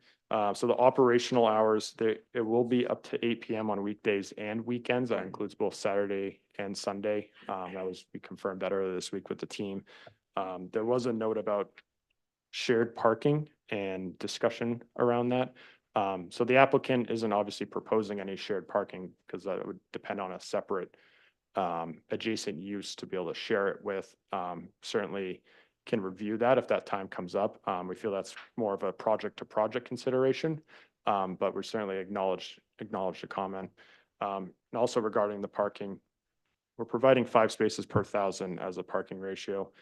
This is really based on the overall building size and the mixture of medical uses within the building. So the building is going to have urgent care, it's going to have ambulatory services, and it's going to have the medical imaging as well as medical offices. So it's really a kind of a combination of medical services, and we have to be able to provide the parking to support all those services at peak times. So the applicant, as we heard earlier, has got over 800 buildings across 46 states, and they strive for the 5 per 1,000 ratio. So we're pretty confident with what we provided, which is just under the 5 per 1,000, will suit this development for what it's looking for and what it needs. auto turn updates, there are a few movements that just barely clipped the curb, which we're happy to update. Just wanted to acknowledge that we're on that and certainly be able to update that. Snow storage was a comment with the lack of area. We're going to show a revised site plan that shows temporary snow storage along one of the bays of the parking area. That would be just until it can get removed off site. So storage is always a little bit difficult because it's tough to quantify based on the storms we get. So we provided some that can stay for obviously longer on the outside and perimeter of the project. And in a large snowstorm case, we provide a temporary spot until it got removed and basically the following business day. And then the minor lighting updates, there was just an error on the overall lighting fixture height, which will get corrected. And as well as just the lighting fixtures and distances to property lines with something that we can add. No issues there. So with that, I'll turn it back to the board and our team here is happy to answer any questions. Thank you. Thank you. This item is available for public comment. Is there any member of the public in the room or online who would like to comment? If so, either raise your hand if you're online or approach the podium if you are in the room. And there's no one online and there's no one making a dash to the podium. The public hearing is closed. I'm going to, actually, I think I will lead off with this with an observation, and then I will probably wind up the discussion as per usual. My observation is I really wish you had brought a sketch plan to us. This is a complicated site with some issues that might have been able to be cleared up in a site plan, in a sketch plan. The primary item that I noticed is that there's no entrance to the building from either road, from either the Downs Road or the street to be named later. Whereas the design standards require it. And that creates a problem. It creates a problem, siting problem. It is not a death knell by any means. I think there are options. But we don't do your planning for you. So I would be looking for you coming back to us with something that is in accordance with the site design standards, placing entrances on either or both Scarborough Downs Road and the road to be named later. Saying that, I'm now going to turn this over to the board. I can go in order, or if folks can volunteer. Jim? Question regarding hours of operation. Thank you, Madam Chair. Question regarding the hours of operation. Will the building, are there any 24/7 services offered at the building, or are they, everything's sort of open in the morning, closed in the evening? Yeah, no 24/7. Okay. Is it open on the weekends? Yes. Okay, Saturday and Sunday? Correct. And will the, excuse me, what services are open until 8 PM? Is it just urgent care? Yes. Okay, so things like radiology, OBGYN, all those are all gonna be off at, say, at like 5 o'clock, normal banker's hours, I would say? Yeah, give or take. Okay. The concern I have here is, and you alluded to it a little bit with its general proximity to where it is just looking at it by eye, 20% of this whole lot is the building and the rest of it is more or less asphalt. There's a lot of parking here that's going to be empty during hours where the facility just won't be in use. And understanding that we don't know exactly what's going to be happening yet, but there's always been a lot of talk about this Lot 3 undeveloped center of town, green, open acre space that we've been really alluding to for the last year and a half since I've been on this board, waiting to see what's going to go there. And welcoming Intramed into this community. I go with my family. We've had nothing but great service at Intramed in Portland. I'm excited to see them come to town and what they can bring here. I think expanding your relationship with our community, opening up that parking lot, the back portion of the parking lot that's sort of separate off in the back to be used by folks during the off hours to support the open adjacent future green space would be a huge benefit. And really make you guys real champions of this downtown area in such a way that you're really supporting folks, you're supporting local growth. And I think that's something very easily that you can do. I know that a lot of you obviously don't want to have people just sort of parking there willy-nilly throughout the day. But during your off hours, I think with appropriate signage, you can advertise that to say, hey, if you want to come to the downtown, you can park in the Intermed parking lot in this back portion area during off hours. You have the parking lot that's directly plan view west of the building that you could keep just for ambulatory or urgent care until 8 o'clock at night, but you have that whole sort of plan view north, back 40, I'll call it, of all those parking spaces that are accessed from the future public way that we don't have a name for. I think this is a real no-brainer to allow public parking to be placed in here. I myself have spoken about parking, about a need to make sure that we have parking in this on this campus and this entire area where, you know, we're relying on off-street parking for folks that want to go to the said future restaurant or bar or coffee shop. And we have the green open space that, you know, back in 2021, we're talking about in the newspaper, we're talking about, you know, farmers markets and community spaces and places for people to go. So one thing I would like to have the Intermed folks seriously consider is to have appropriate signage to open up that parking lot, to have anyone from the public park there during the off hours. I mean, I know there's a security guard at the Intermed facility in Portland that makes sure nobody parks there that during normal business hours, to make sure you're not sneaking into UPS to mail something and then sneak back out again. You joke because I've certainly seen that. And I know it's a real thing. You need to watch out for your facility and take care of your patients and the people who are going there. But in your service to the community as well, we need to make sure that all of the spaces here and all of the facilities are as open to the public as possible, especially a facility like this that is meant to serve the public. And what I want to see is that in that 2/3 north, Plainview North back portion of the parking lot signed appropriately to be allowed into the public. Because as you said, Drew, we haven't seen what's going to be in Lot 3 adjacent yet. We don't know what's going to be there. And it's going to be incredibly difficult for us to pass this forward right now, then see what we have for the green space that's going to be developed there, not knowing what that is and because we haven't seen anything on it. And then to go back to Intermed saying, please, will you let us use your parking lot? And I would like to see the planning board in the town take the stance of, we really want to see this as part of this entire package, as far as open services and, open parking lot, being able to use it by the public. So those are my comments regarding that. The rest of it, I don't have any further comments. I think it'll be very beneficial for the space, especially for 3I and other housing that's going to be here. One thing I would like to see on the Plan View South, closer to the pump station that we just approved, I'd like to see a couple of benches along, just sort of maybe 2 or 3 benches, just equidistantly spaced along the walking path. Again, as I drive through the downs all the time, I see people walking, I see people sitting. Lots of people are sitting out there. They're just chilling, they're speaking with their friends.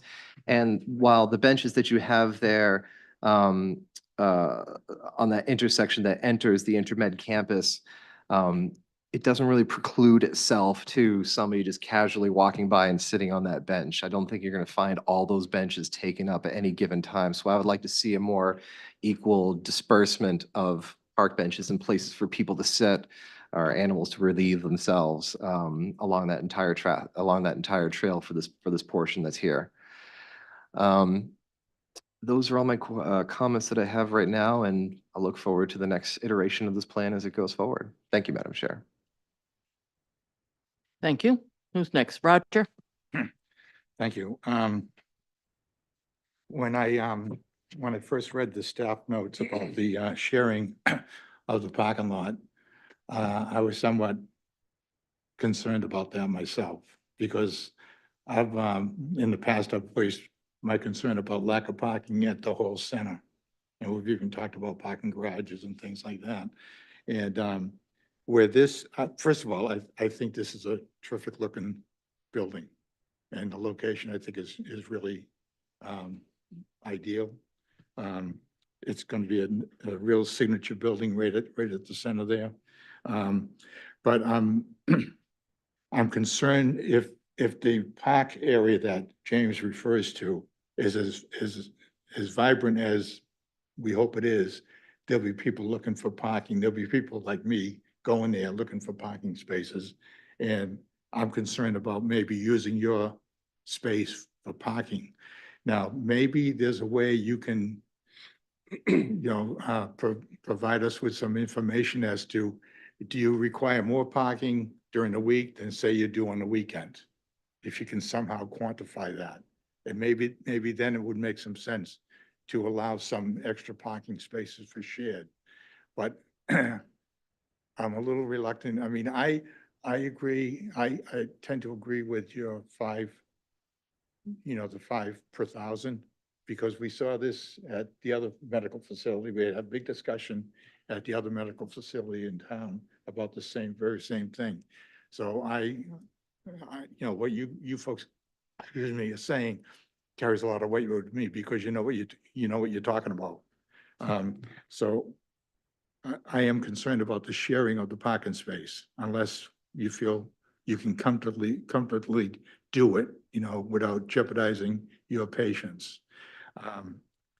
I have to express my opinion that I have no problem with where you have your entrances on this building. We have done this in the past in this town, where where buildings have had entrances around in the back where the parking spaces are. I don't think it's going to be a big detriment, and so I just had to express my opinion on that. Otherwise, I do have a question regarding remedy. Would you mind going up there for a second?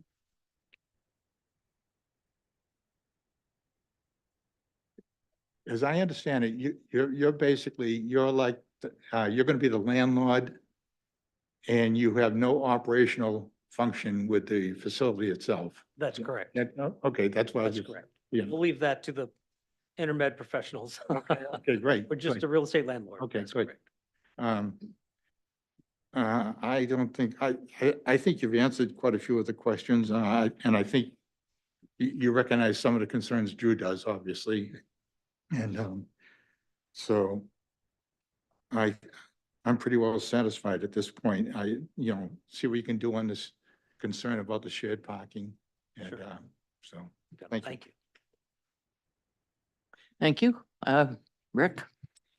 Yeah, I kind of share Madam Chair's sentiment about not seeing a sketch plan. 'Cause I would have been able to give some thoughts here. Couple of things. The building looks great. It's got nice flat roofs. Any interest in doing some renewable energy opportunities are there. Noted on the utility plan that, and maybe it's on the site, on the amendment plan, but is there natural gas on the lot, Drew? Yeah, there is. Okay. Just hoping that you folks that are building the building and own the building would consider alternatives to fossil fuel burning HVAC systems. We have a real focus here in Scarborough and in the state of Maine to mitigate the dependency on fossil fuels.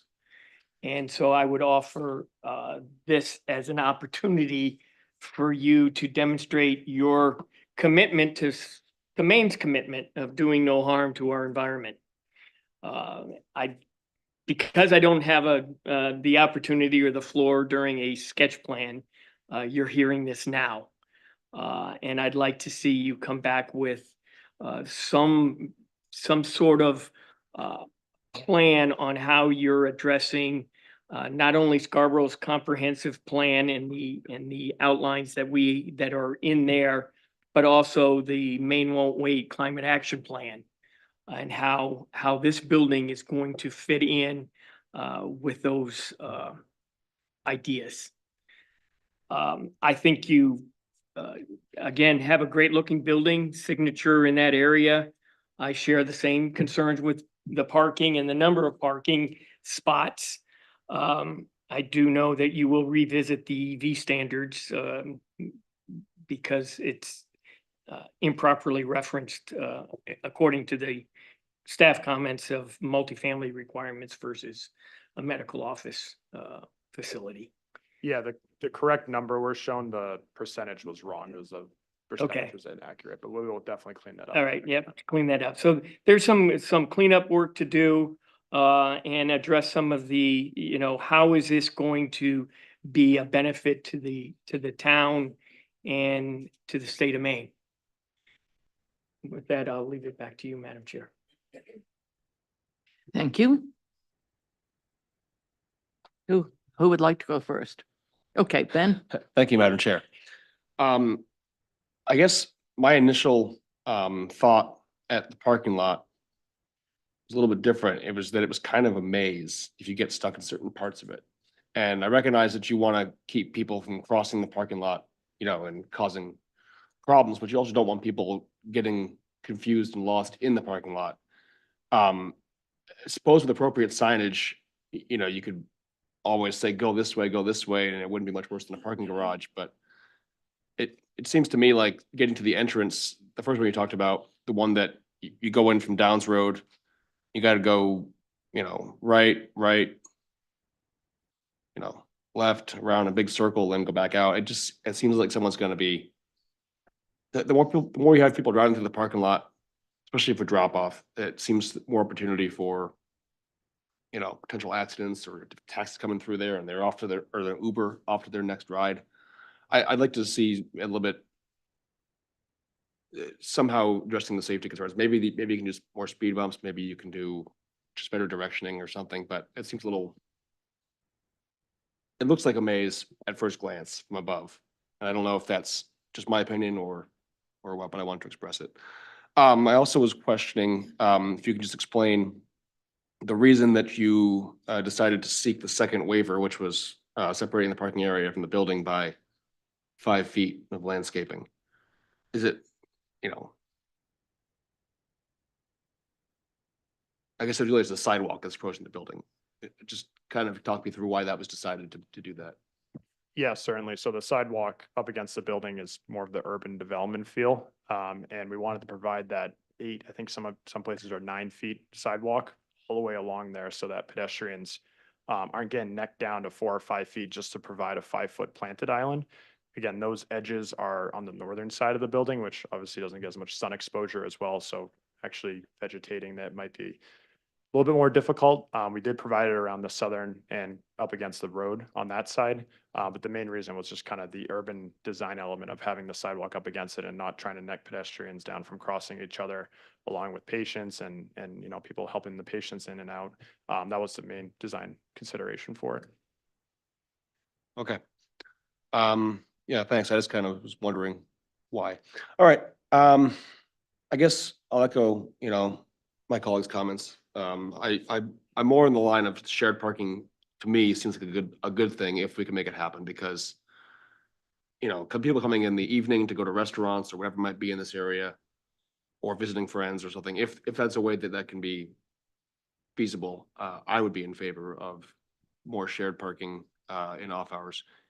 But I don't know how you put that into I don't know how we account for that right now, but if there's a way that could happen, I would think that'd be great. I think that's all that I have, Madam Chair. Thank you. Thank you. Noah? Hey, Drew. So first and easiest, your plant list is full of species that are not on our town list. It may be it may be a disconnect of, I think the standards were just updated after we submitted, but we'll double check that. for All right, that, so. London plane tree, Serbian spruce, Japanese lilac, I mean, there's loads of species on here that are not on our list. But I'll let you work with the town to get to that, because that should be easy. Would you mind pulling up a map of the parking lot real quick? Thank you.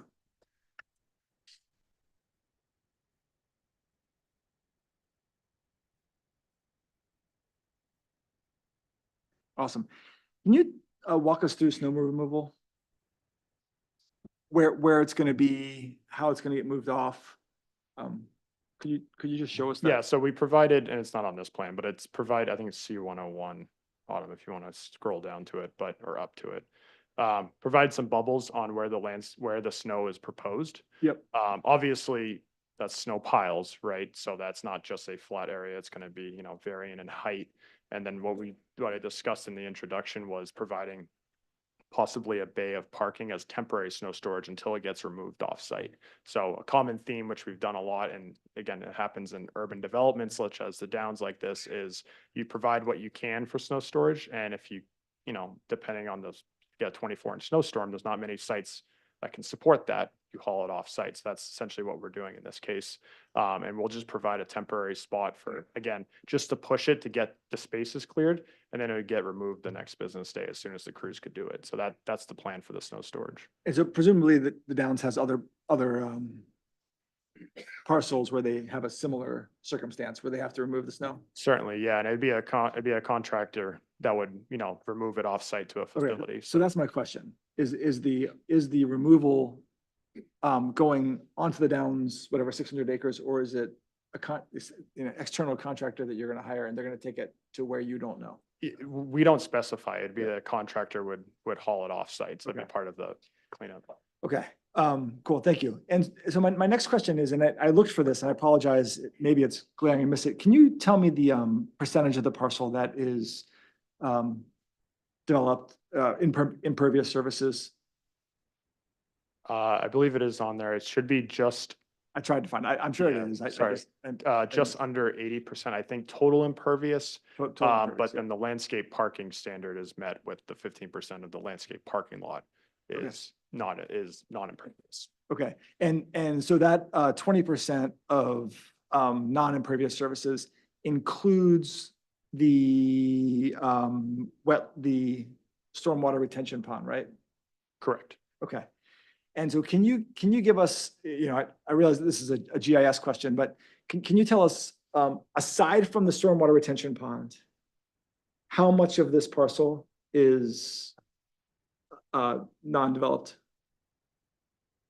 This parcel specifically, Yes? I think there's maybe a strip around the top and outside of 5 or 6 feet that the toe slope ties into that wouldn't be developed. So developed in the terms of both landscape developed and impervious developed, right? No, sorry, I might not have been clear, I apologize. Okay, so 80% of the parcel is impervious surface, right? So you said. Yep. Approximately. Somewhere around there, Yeah, yep. that we can just work with 80, no Yep. problem. So 20% is not. Of that 20%, how much of that is taken up by the stormwater pond and how much is not? I'd say almost 10%, somewhere around that number would be the stormwater pond. The remaining 10% would be the landscaped areas that are provided, kind of constructed landscapes, I'll call it that. Okay, so I got yours. 80% is developed. 10% is a stormwater retention pond. 10% is planted landscape vegetation. Does that sound correct? Yeah. I guess my interpretation is, non-impervious area would be where you could potentially infiltrate into the ground, which stormwater treatment system isn't really doing that. Right. That's okay. part of my question here.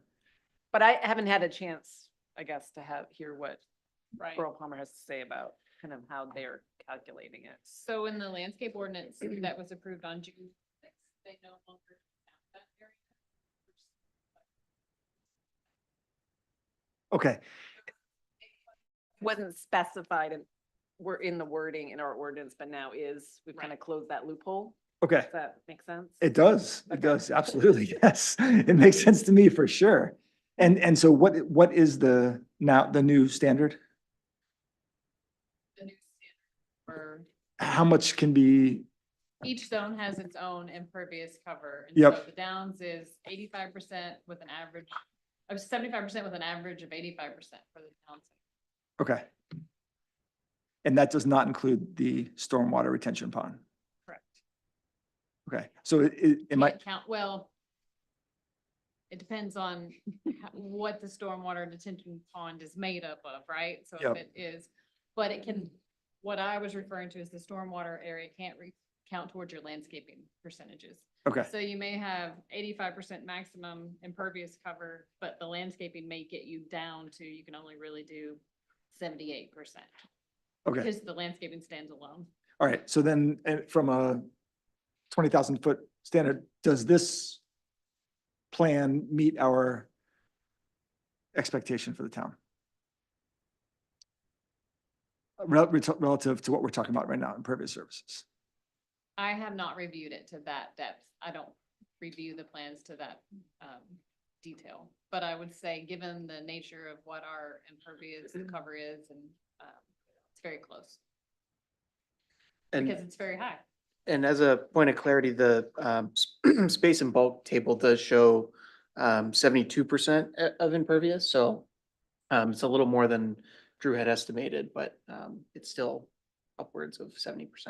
Okay. And where does that sort of final analysis happen to make sure that this meets that, our town standard? Well, Eric has reviewed it to say that it meets the town standard. Okay, I was just explaining, I don't review them in depth. okay, Like, all right. So Eric, you've used that document, reviewed it, and that was not in your staff comments. I did not see anything in your staff comments. Correct. So we go through and we have a checklist that has every single requirement in the site plan zoning. We check the space and bulk and everything. Okay. And it could have been a little confusing with the ordinance change that just occurred. But we have gone through this one, yes. Okay, great, thank you. All right, I guess my last comment is that I'd ask for you all as stewards to look at the landscape that you're adjacent to, and that has a huge wetland, right, just next to you. And you're building directly up to the line, which you can do. And I would just ask you to sort of keep that in mind as stewards, and you're thinking about things like moving snow around that's been sitting in parking lots that picks up lots of yucky stuff and then drains into wetlands, and the larger impacts on this adjacent parcel.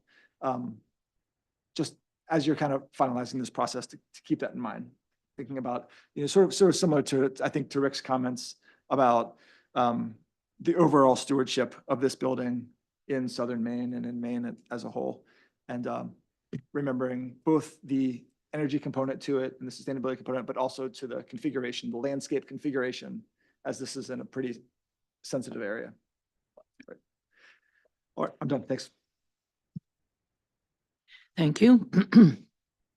I have a few more things, but I want to go back to the siting of the building, and with due deference to my colleague Roger, who's been on the board longer than I have. We have consistently required that the design standards be met in terms of the accessibility of the building to the street, the location of the main doors. At the Downs currently, all along the Scarborough Downs, at this point, the buildings do exit and enter onto the street. In other words, we don't have any blank walls. We don't have any walls that stop people from going in to a commercial area, to an apartment. We have been very careful to ensure that the buildings meet the design standards in terms of facing a street. We had very recently a case where we were faced with a similar question and we held firm. We have other cases where the developer put in extra doors leading to the outside. I can only recall one case in the past 8 years that didn't happen. So I think you have some possibilities. As I said, the sighting is not fatal, but you need to reconsider your access and entrance to this site. There should be an entrance on one of these streets, whether it's Scarborough Downs or what we can now call, let's call it Lord Voldemort Street, because that's who shall not be named. I suggest you take this back and take a look at it. I will say that the building itself is excellent. You've done really good work. I think it really fits into the Downs. The sighting is the problem. And I think you can work on that. I'm not in the business of giving you all sorts of ideas. Be happy to do that someplace else after all of this is done, where I might say, well, why didn't you do X, Y, and Z? But this is something that I'm very firm on in terms of my approach and my vote. Now let's, I also want to address the issue of the dumpsters, where they are. They are along a street that actually faces the town center. I don't think people should be walking along a street and passing buildings, no matter how nicely constructed, with medical waste. I think they need to be moved. Now, let me ask a couple of questions that might get us a little bit towards some concept of shared parking. Are you open, is the building going to be open on Saturday and Sunday other than for the walk-in urgent care? At this moment, no. So Saturday and Sunday, there's no parking there except for perhaps those people who are going to urgent care And the employees, correct. and the employees there. Okay. Freeing up an awful lot of space on Saturday and Sunday when the Downs might be actually very busy with people coming in and doing things. So think about that. As you think about that, you're going to need to think about how you post the parking lot. Are you going to say these 10 spaces, these 15 spaces, whatever, are for urgent care clients only? In other words, reserving according to where people are going. That provides people who might want to try and find a parking space with a notion that against the wall, there are some spaces. I'm not going to park here because this is for people who are coming in for outpatient surgery.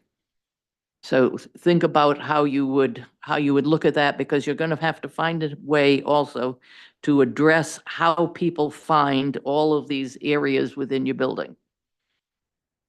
That's where do they go for imaging? Where do they go for the ambulatory section? Your urgent care is on the second floor. I actually had difficulty finding an elevator. I can't believe you would be sending people on urgent care up to the second floor with no elevator. I'm sure it's here someplace, but the only place I could find an elevator listed was in the medical offices, and I assume that you're not going to walk people from the medical offices, especially on Saturday and Sunday when the lights are off, into an urgent care area. So you're going to need to be very careful in how you're directing people, how they find where they need to go, because that's how they're also going to try and park. So if somebody needs urgent care and they find themselves very far away from the door that leads there, that's not good for them. They need to be able to actually find where they're going. You talk about ambulance use. Is that emergency only or routine? Emergency. So people, so you're contemplating that people will be brought in ambulances? In other words, I is think there it'd an be emergency room or, only in- or might end up being in an ambulance and taken away? What do we? Yeah, it'd be in the event of an issue, an ambulance would take it away. Okay, all right, so it's, I think that's, that helps. There was a question, I think from the fire department on how the, Yeah. on how the ambulances, how many you could plan on. I also have a question. What are the number of employees on a Monday through Friday? How many employees would be there? About 140. 140, that includes the doctors, the nurses, CNAs, physicians assistants, imaging Correct. technicians, secretaries, the whole bit. Where are they going to park? Well, the intention would be furthest away from the building to free up the spacing for visitor parking and patient parking closer to it. So you're going to have a sign that says employee parking so people know? I think it'd be programmatic, through the employees. It could be a program that I think they would all be aware to park closer, further away from the building and reserve the front, but Okay, I just think it might be really best to clarify. Obviously Saturday and Sunday, you don't have to worry about that except for the urgent care folks. But people sometimes actually pay attention to who's supposed to be parking someplace. And it may ensure that the employees have a space to park. I'm trying to see, I think I've talked about wayfaring, about citing. I am very confused about how somebody gets from one part of your building to your office to another. And again, I'm not clear why urgent care is on the second floor. In my life, I've been to a fair number of urgent care centers, very recently. And it's usually a walk-in. It's usually a ground level. So I think you can expect people to be confused because if you take a look around here in Scarborough, you're going to find the very few urgent care centers are basically on the ground floor. So that's going to be something people need to get used to.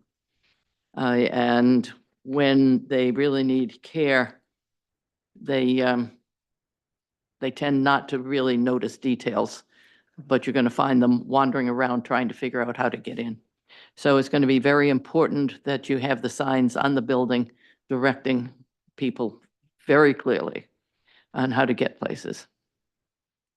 Does anybody else have anything? Do you have a sense of what you are to bring back to us?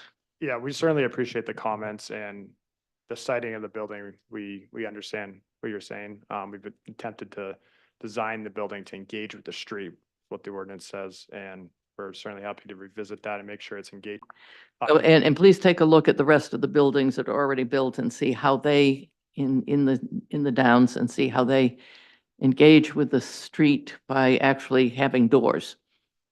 Understood. There's certainly some challenges with the site layout with having a drop off and, we don't want parking in front of the prominent corner there. So that was one of the decisions to move it to the side. So, but we understand the comment. I do have a question on the shared parking. Is the request to just have a blanket shared parking for the town of public parking? It's just a public parking lot that's shared. I mean, typically shared parking is done when there's a use that demands an off-site parking location. And I guess I just want to make sure that Yeah, we're getting towards the same. Yeah, and Mr. Hebert is ready to go on this. I understand the confusion. What I'm thinking of really is when the town center gets going in their events, which are more likely to be in the evening on Saturday and Sunday. I'm not thinking in terms of congratulations, this is a free parking lot for anybody who needs it, but James? I'd like to see it just open for the public. Specifically just looking at that northern portion of the parking lot where there's that sort of back portion there. And if it's just the urgent care that's open on weekends, you can have signage in place to show that the southern portion parking lot directly in front of the building is just for employees and urgent care only, and have the remainder of the parking lot open to the public. Again, we're trying to make the adjacent lot, Lot 3, the goal of this, which has been told to us for the past several years, that this is going to be the vibrant center of not only the Downs, but also the town. And so we need to provide space for the public to go there for it. And I think without knowing what Lot 3 is going to look like, because we have not seen that yet, though we have been asking for it for the past several years, I want to see what I would like to have. I would like to see this here, especially given its proximity to it. It's out of the way from your drive-through coffee shop that's going to be on across the street on the southern side over there. So I doubt people are going to be going just to park there for coffee. And looking at people would park there to utilize the center Lot 3, the undeveloped Lot 3, the green space. Sorry, I got distracted. But that is my comment. Sorry, Madam Chair. Yeah, no, I suspect people will use it, since there are restaurants coming in, that also as overflow parking for restaurants, for something that it's occurring in the evening. So it's Indeed. good to know that basically it's going to be closed, more or less, maybe not a hard close around 5, except for the urgent care center, which will run until 8, but that's not going to be a giant use necessarily. You all set? Yes, ma'am. Thank you. All right, thank you. We'll see you again.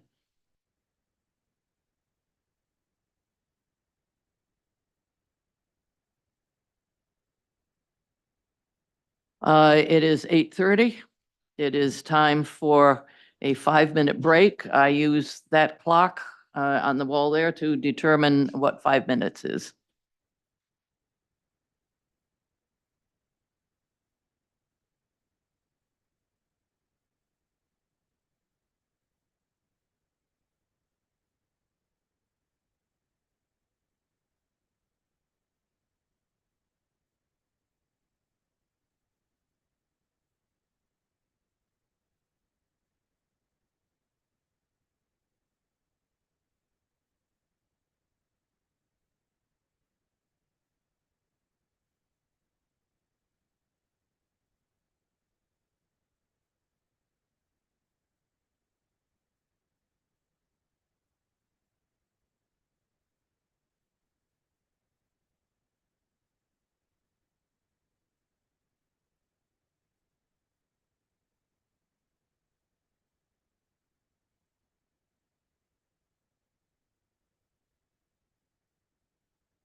Meeting will come back to order. Next item on the agenda, item 4.05, Ted Heydrich is requesting preliminary subdivision review of a 4-lot conventional subdivision at 19 Ward Street, assesses map U43, lot 38. Eric? Thank you, Madam Chair. So Mr. Heydrich is in front of the board with a preliminary subdivision plan for a 4-lot development on Ward Street. This is considered as infill, wouldn't involve any additional roadways or other offsite infrastructure beyond water and sewer connections. This would need final review and approval by the planning board at a subsequent meeting. And with that, I would turn it back to you, Madam Chair. Thank you. That didn't take long. And for the applicant? Hi, my name is Julie Larry, and I'm from Black Diamond Consultants representing the applicant this evening. As we mentioned, it is a fairly straightforward, we hope, subdivision, as we have a little bit over an acre. The site is, water has been brought down the street, but the sewer connection is a little bit further up the street, but we would be looking to extend that down the street to provide service to both of these, to these 4 parcels that we're hoping to create. These would be single-family homes that we'd be looking at on each of the parcels.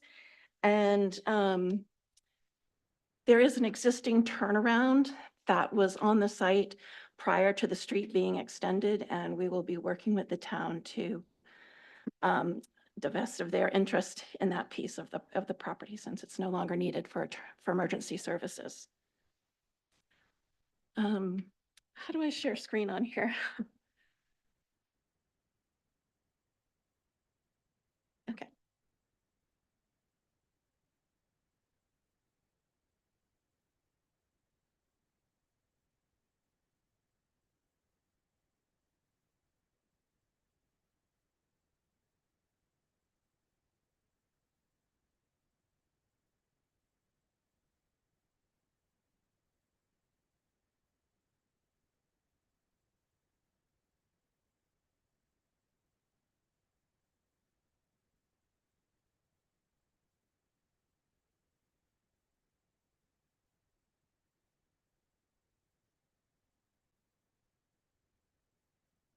So this is the current existing parcel. You can see the turnaround is located in the northeast upper corner of the lot. There are a number of large diameter trees, and then the southern third of the parcel is mostly wooded.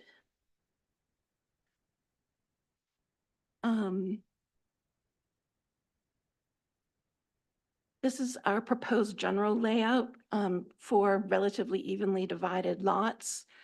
In this particular image, we now understand that we don't have to have as much division between the driveways, and so we're looking to relocate the driveways so that we can meet all of the standards and not have any need for a waiver. In laying out the driveways, we're going to be working with the Portland Water District in their existing locations in the street for the water service, as well as the existing mailboxes, and trying to retain as many of the street trees as we possibly can. I think that's about what I have. I'll turn that back over to you, Madam Chair. Thank you. This item is available for public comment. Is there any member of the public in the room or online who would care to comment? Nobody online, nobody moving towards the podium. Public hearing is over. Let me turn this over to the planning board. I will take volunteers. Ben? Just a quick question. There's already a sidewalk on Ward Street on the other side. Is that correct? Yeah. Okay. And there's no intention to put a sidewalk in front of these? No, there is places? not. Yeah, it's probably not necessary. I was just curious to make sure we're keeping up with that. In general, I think there's a lot of staff comments that will help guide you, in the next phase. But to me, this looks like a decent, simple project at the moment, and I don't have any major concerns at the moment. Okay. Thank you. Thank you, Madam Chair. Thank you. Who's the next volunteer? Noah. I have one quick question for you. Thanks for the comments about the large diameter trees, particularly on the street. Can I just ask you, during construction, you break this into 4 lots and you have driveways or whatever, that large trucks are moving in and out with fill, with all kinds of things.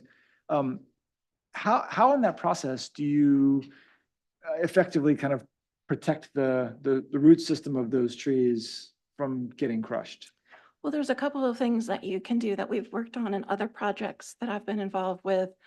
Number one, we're going to be putting in the initial part of the driveways. We're not right now proposing to do the housing, but we will locate the driveways. And so we will try to keep them as far away from the center of the tree as possible to maintain as much of the root ball as we can. The other thing we can also do is do some selective limbing of the trees, which helps them in terms of and conserving their energy as they are under stress during construction. Okay, all right, that's all I have. Thank you. Thank you. Jim? I guess piggybacking on that, as best as you can to maintain as much of the natural trees that are in there as possible. Again, per my earlier comments today and comments throughout the year, it's important to maintain the shade trees as much as possible. Limbing trees, it's a great way to sort of thin out areas and allow new growth to come in as well. One quick question. You said you're gonna be extending public water. Is there public sewer down here as well, or are they all gonna be leach field? It's in the street, but it's further up the street towards the intersection with Route 1. Okay, well, is there intent to bring down sewer? That is our intent, so that we Okay. can have the 4 lots, yes. Gotcha. So you won't be planning on having leach fields here? No. Okay. And lastly, the turnaround you're talking about, can you point out where that is? Sure. Oh, okay, go ahead.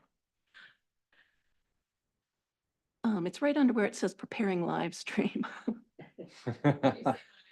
I do. Yeah. Where the existing driveway is? There is, I don't know if it's still there, but the other day when I was there was an RV parked on what looked like an existing driveway, yeah. Gotcha, understood.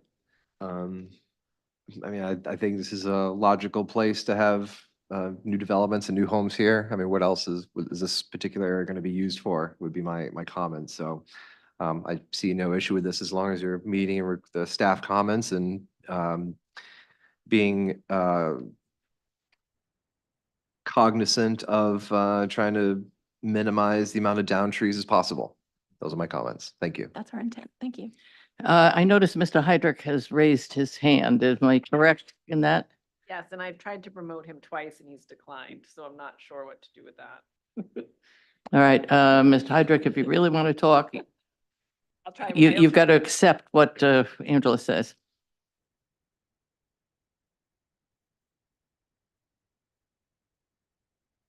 So, okay, that's fine. Roger? Sure, thank you. This seems pretty straightforward to me and good use of that parcel, so I basically have no other issues with it. Thank you. Rick?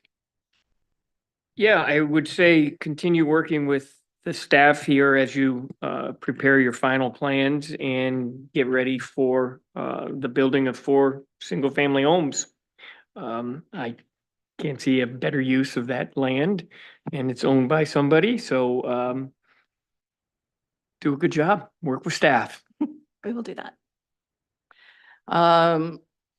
Yeah, the comp plan really addresses the issue and the importance of infill. And that's really what we have here now.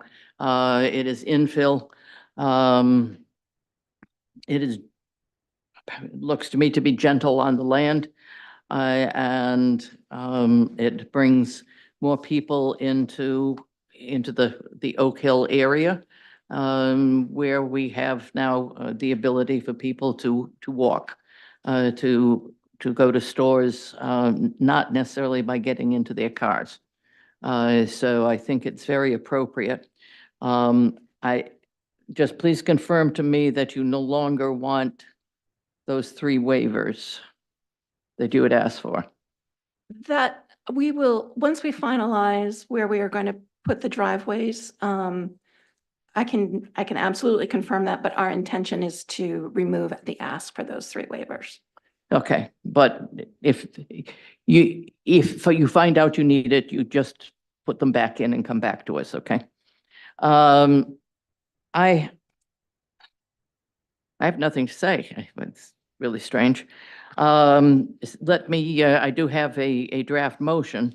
But before I read that, let me ask you if you had any questions about whatever was said in the Haley Ward memo, which was dated July 2nd, or the staff memo dated July 15th, or anything that we might have said to you. Is there anything that's confusing to you? You have questions, you have concerns about? Speak now. No, we had a good meeting with the staff and I think we are all set. We're working on all the issues that we've discussed.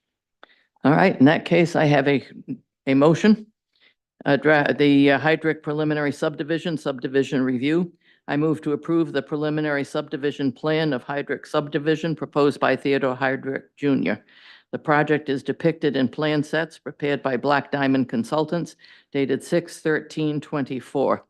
Findings, the proposal is for a 4-lot conventional subdivision at 19 Ward Street.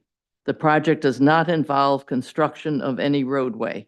The board finds the project meets the requirements for a preliminary plan in section 7 of the subdivision ordinance and meets the standards in the zoning ordinance with the following conditions.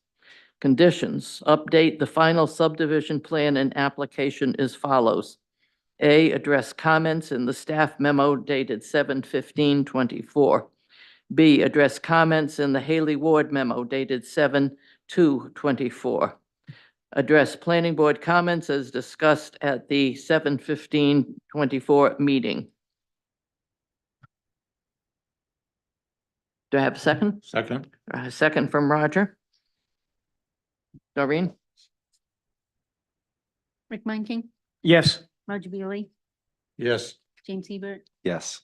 Rachel Hendrickson, Yes. and Noah Furlong. Yes.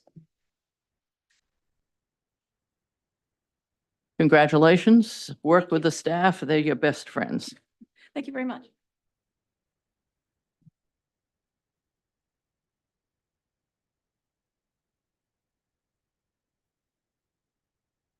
Item 4.06, Setzer Properties requests site plan review for construction of a FedEx warehouse and distribution facility at the former Beach Ridge Motor Speedway located at 70 Holmes Road.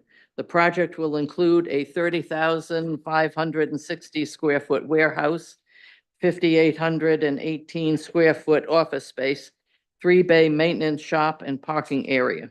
The property is identified as Assessor's Map R32, Lot 14. Eric? Thank you, Madam Chair. So Setzer is back in front of the planning board, requesting review of the site plan for the distribution facility at the former Beach Ridge Motor Speedway, after having been reviewed by the board in May previously. At that review, the board requested further information on the abutter access per the zoning ordinance, water usage and lighting. The applicant has spoken to each of these items in its response materials and is still awaiting receipt of its main DEP permit.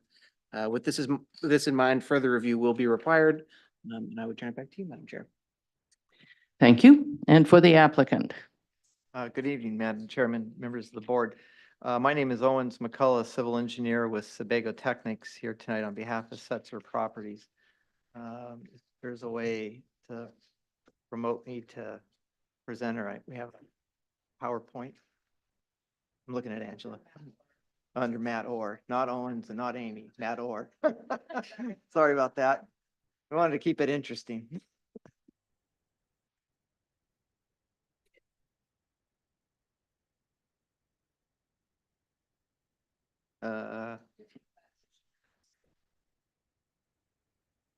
Join as panelists.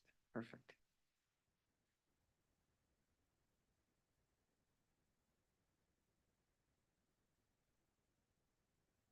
Thank you. Now I have to share screen, right? Share screen. Getting there.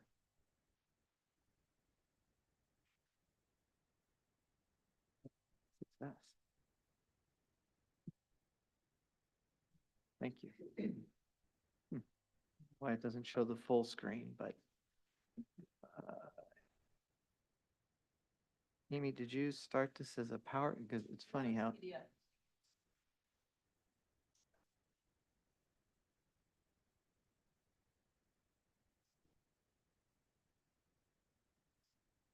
I do it, okay.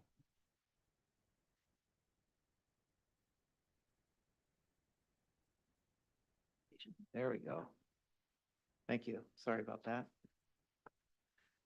Again, here with me, so this is really, we were back in front of the board at the May 20th meeting and had a full presentation that went through all of the various aspects of the project. We received a lot of good feedback. We appreciated that. We initiated some revisions to the project. So I've structured this to give sort of a quick version overview of it. We're more than happy to dig into any more details, but really to focus on those items I think the board asked us to look at between the last meeting and this meeting. Great. There we go. I'll just, oh boy, that's tough to read. Sorry about that. With me from Setzer Properties, who was here at the last meeting, is Keith Fryman, who's president, Assie Davis, who's director of pre-construction. They're over there, third and fourth in. Trina Murphy's, who's senior manager, real estate services for FedEx Freight, is here also with us. Of course, myself, Amy and Matt. Diane Morabito, who you certainly will hear a little bit from. Traffic's been some conversation along the way. And we've brought Isaac from JII Consulting, who did the lighting design and the electrical designer for the project, in case there's any questions around that. And then Matt Reynolds from Drumlin Environmental, who's over in, we didn't have enough room for him in the front row, sorry, Matt, is also here tonight in case there's any questions around that. So sort of moving forward with it, what you see up on the screen and what was submitted is the same basic layout that you have seen before for the project, which will include, it's on a 54.6 acre parcel, which was the former, which is currently the Beach Ridge Motor Speedway inactive, but that was the site. It's going to be a FedEx freight facility. It's zoned light industrial, and an interesting aspect about this project is that there's currently about 26 acres of non-revegetated surface and about 25 acres of total developed area. We're going to have about 16 acres of non-revegetated. So we're actually decreasing the footprint from what was out there before, because if you've been out there, not only is the track, but there's a very large pit area that was out back, which is in the general area of where our detention basin is going now, and that will be revegetated. The building will include 30,560 square feet of warehouse, a loading cross-dock facility. So as we talked about at the last meeting, this type of facility is more goods, large tractor trailer goods brought in. They get back up to the cross dock. There's other trucks on site, empty trucks that get shifted around and moved around, and then they load into those other trucks, and then the separated products end up going to places, not necessarily a home place, but they would be going to other businesses. It could be toaster ovens, TVs, it could be Peloton bikes going to a business, and then they would move into those businesses. And this facility is replacing the facility down on Presumpscot Street. If you've seen that one before, it's inefficient. It just doesn't have enough space to accommodate the needs for that facility. There's 5,800 square feet of office space. And then there's about an 11,700 square foot maintenance bay. When we first came in front of the planning board, there was conversation about a wash bay in the facility. That is no longer part of the project. So the only water usage will be for the domestic toilets and the sinks that are in the bay. There's no wash down, no processed water. So it ends up being a very low-end user, especially since we no longer have the wash bay as part of the facility. The construction of the building is the office is what they call tilt-up precast panels. And then the rest of the warehouse building and the maintenance bay would be traditional pre-engineered metal building.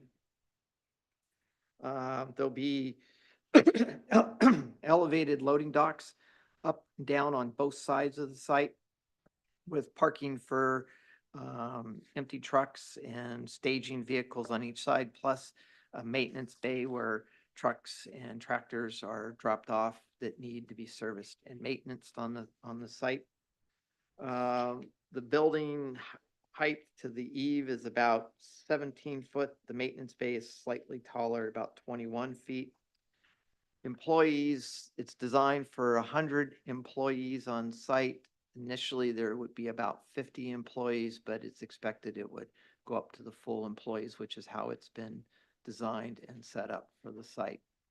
The facility operates, it operates 7 days a week, but the truck the freight movement in and out is really only 5 days a week, 24 hours a day, Monday through Friday. Weekends there could be people on site operations, people that might be doing maintenance in the bay or just moving some of the vehicles around within it. But there won't be the trucks coming in and out on the weekends. This is a Monday through Friday operation with just internal things going on the weekends. There's also a 20,000 gallon above ground fuel storage. It's bulk fuel storage, diesel for their vehicles only on the site. Because we've talked about this in the past about water and sewer, the distance and the cost to bring it. We're under that 2,000 gallons that was written in the ordinance, allows us to have on-site septic, which we will have an on-site sewer septic system for just the domestic water. The floor drains in the buildings would be not go into the sewer. That's not allowed. Those would be put into a holding tank and then pumped when they're needed for floor drains. That would be drippings, things like that off of vehicles that would go into an oil water separator and into the floor drain. There's also would be a cistern put on site. We're starting to work with a fire protection engineer to size the size of the cistern and the pump to get to the building. That's in progress. There's comments in there from the fire chief. We're working through that, and we expect to have that size the next time we come back in front of the planning board.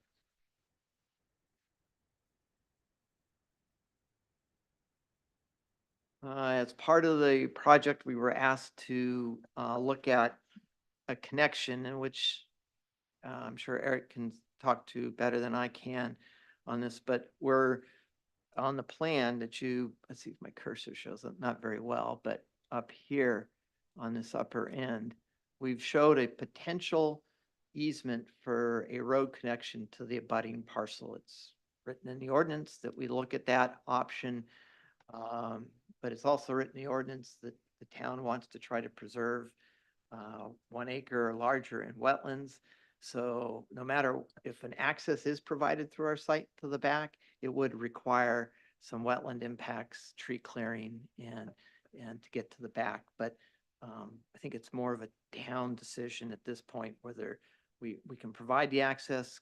Keith Fryman has had conversations with the abutting landowner, Dan Dickinson, and it provided that they started preliminary conversations, provided they could come to a mutual agreement at some point, then an easement could be granted to him for development of that property. Of course, any permitting, any design, road, all of that would be done by the abutter because it would obviously have to be tailored and keyed to whatever is developed on that parcel of land. So we're willing to show it on the plan, willing to move forward with it, but it's probably somewhat of a policy decision with the town.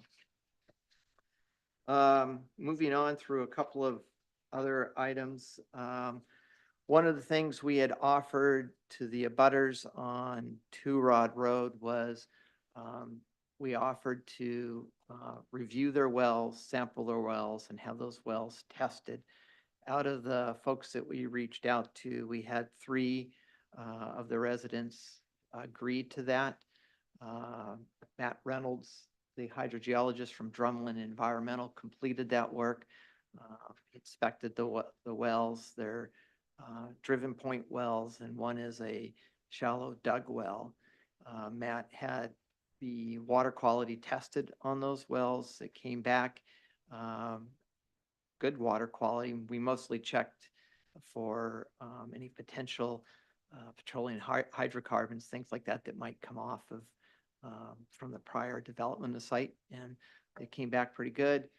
Matt is here tonight if there's any follow-up questions on that. Matt was hired to do a evaluation of both where a new well goes on the site and also to look at our water usage and potential impacts on groundwater. There was a report that was included in the prior submittal.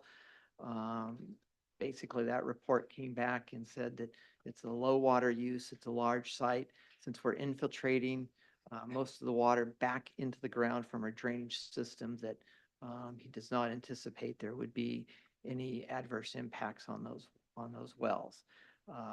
But we brought him in separately. We agreed to establish a baseline, and we appreciate the neighbors who allowed us to sample their wells. We provided the results with the town, and the abutters were also provided with the results of that well testing for their own information and knowledge.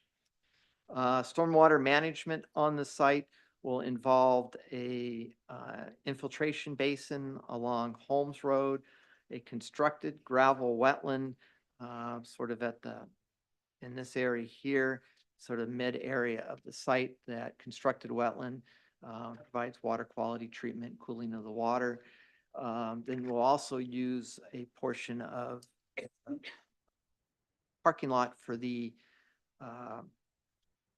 employees as a pervious pavement. So we'll infiltrate, collect that water, and treat the water that way. So there's three measures proposed to handle the stormwater management. There were some questions that came back from the town and the peer reviewer, which we responded to with the help of Matt Reynolds, the hydrogeologist, and I believe those were adequately addressed. Parking, a little operations, one point of access into the site. We do have an emergency access as requested by the fire department by the old, I guess it would be old administrative office that would have a Knox box and a locked access into the site so that an secondary emergency access could get into the site. But there'd be one primary entrance, and that's off Holmes Road. No access off Two Rod Road. That is very specific in the ordinance, so we're not doing that.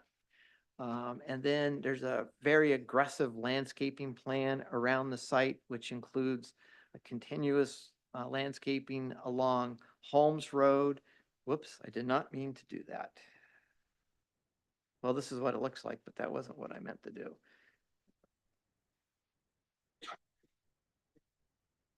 I guess I can talk from this. This is fine. So there'd be landscaping along Holmes Road. There'd be landscaping around the perimeter on Two Rod Road and over by the abutters with a bunch and the plan includes preserving quite a bit of the back portion of the property as not impacting those wetlands that are in the back, preserving the trees.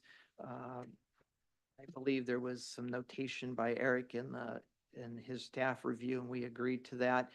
Our next submittal will show where we'll put signage up saying that they're wetlands and no disturbance beyond those points, and that will all be notified. In part, that depends a little bit on what the board decides to do about that access to the back. If they want to keep access to we'd have to have some provisions that will allow for future impacts by somebody else to get to the back to Dan Dickerson's property. A couple of other aspects of the project. Lighting has been a pretty substantive conversation. We had originally proposed, and Isaac is here with me. Let's see.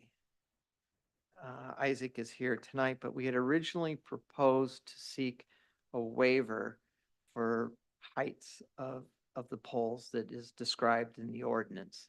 We went back with some help from Isaac and relooked at the photometrics, looked at adjusting the pole heights, the spacing of the poles, the distribution of the lighting over the site, and with some added poles and some changes around with it, it doesn't necessarily optimize for FedEx's reasons by not having a little bit higher poles, but it still works and will meet their needs.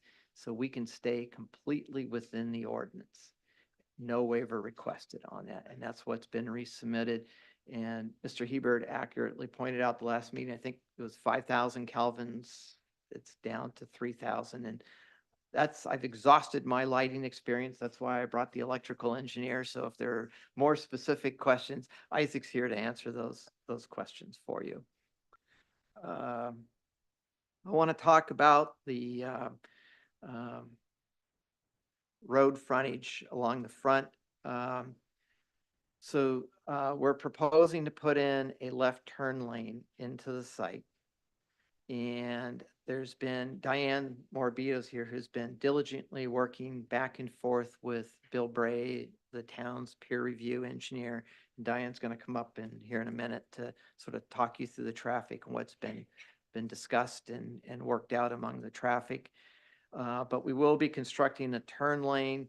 One of the comments that came out on the entrance was to run a turning template, especially as they exit the site going right, headed towards Payne Road, to make sure that tractor trailer pulling out of the site wouldn't overshoot and go into the turn lane.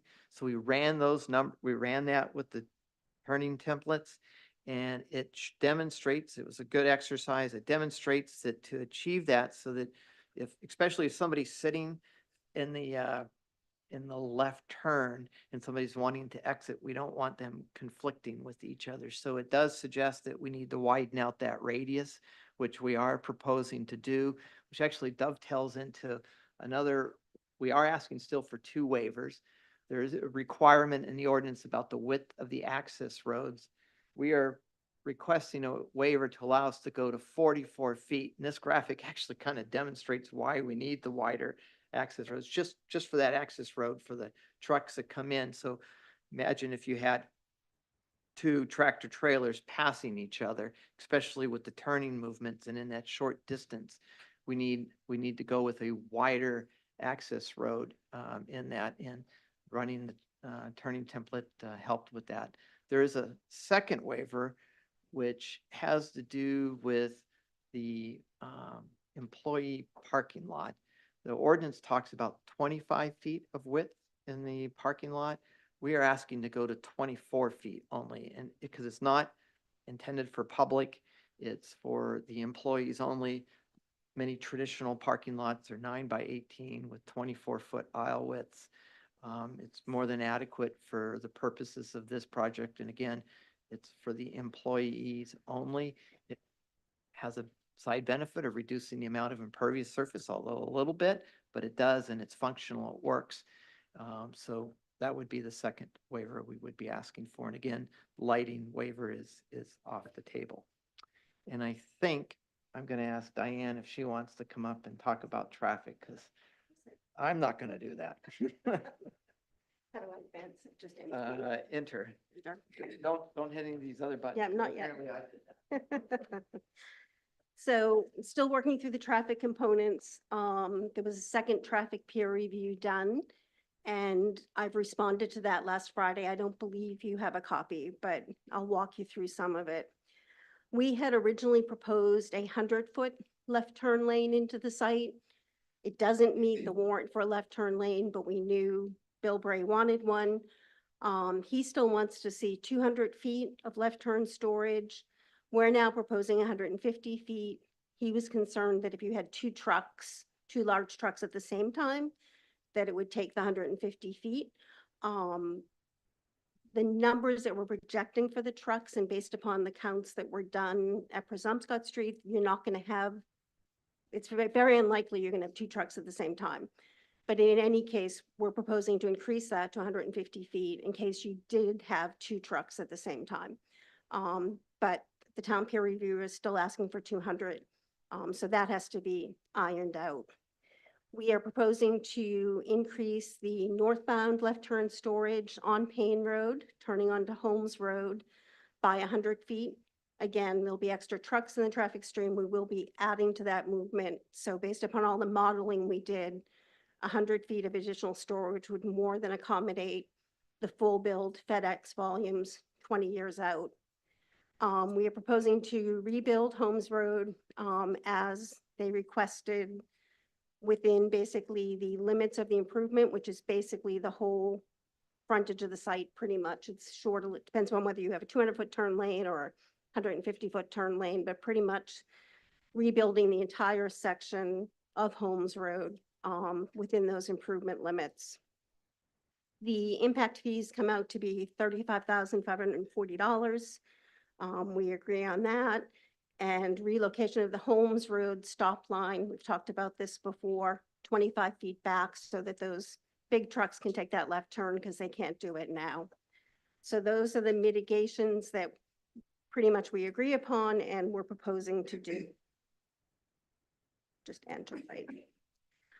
So the second peer review, he also asked us to evaluate timing changes to improve the southbound Payne Road. All of the analysis that were done for the no-build conditions assume full Scarborough Downs volumes plus all the other developments that have been approved. What we found in the modeling was if we give more green time to southbound Payne Road, as was asked, Scarborough Downs approach fails because you have two approaches competing for green time. That's also, like I said, due to a doubling of FedEx volumes over 20 years, plus all of the Scarborough Downs that's been approved, plus the change in phasing that the town is proposing. Currently, that left turn movement, it operates protected, permitted. You have a green arrow, but you can also take a left turn on a flashing yellow. The town is proposing to eliminate that flashing yellow. So all of those things, including Costco, make for a long left turn queue under the future no-build conditions. The peer review is suggesting that this project should lengthen the southbound Payne Road turn lane into Costco. But the analysis shows that we don't have any impact on that at all. We're not really adding any trips, and it actually, because of the balancing of volumes, actually gets a little bit better. So these are the levels of service with full build FedEx volumes, and you can see the southbound Payne Road approach technically gets a hair better, but basically what it's showing is that there's no impact to that southbound movement. So that's something we don't believe we should be asked to do, to provide storage into another private development. But other than that, I think we're pretty much in agreement on all the traffic components. And I think somebody said they added another slide. Yes. So this is the Payne Road intersection with Holmes Road, and this is where we're proposing to lengthen that left turn storage bay by 100 feet. So that pretty much summarizes where we are now. Like I said, we've submitted a second memo responding to the second traffic peer review, and we just need to iron out the last bit of that. And I'm happy to take questions, because traffic can be complicated.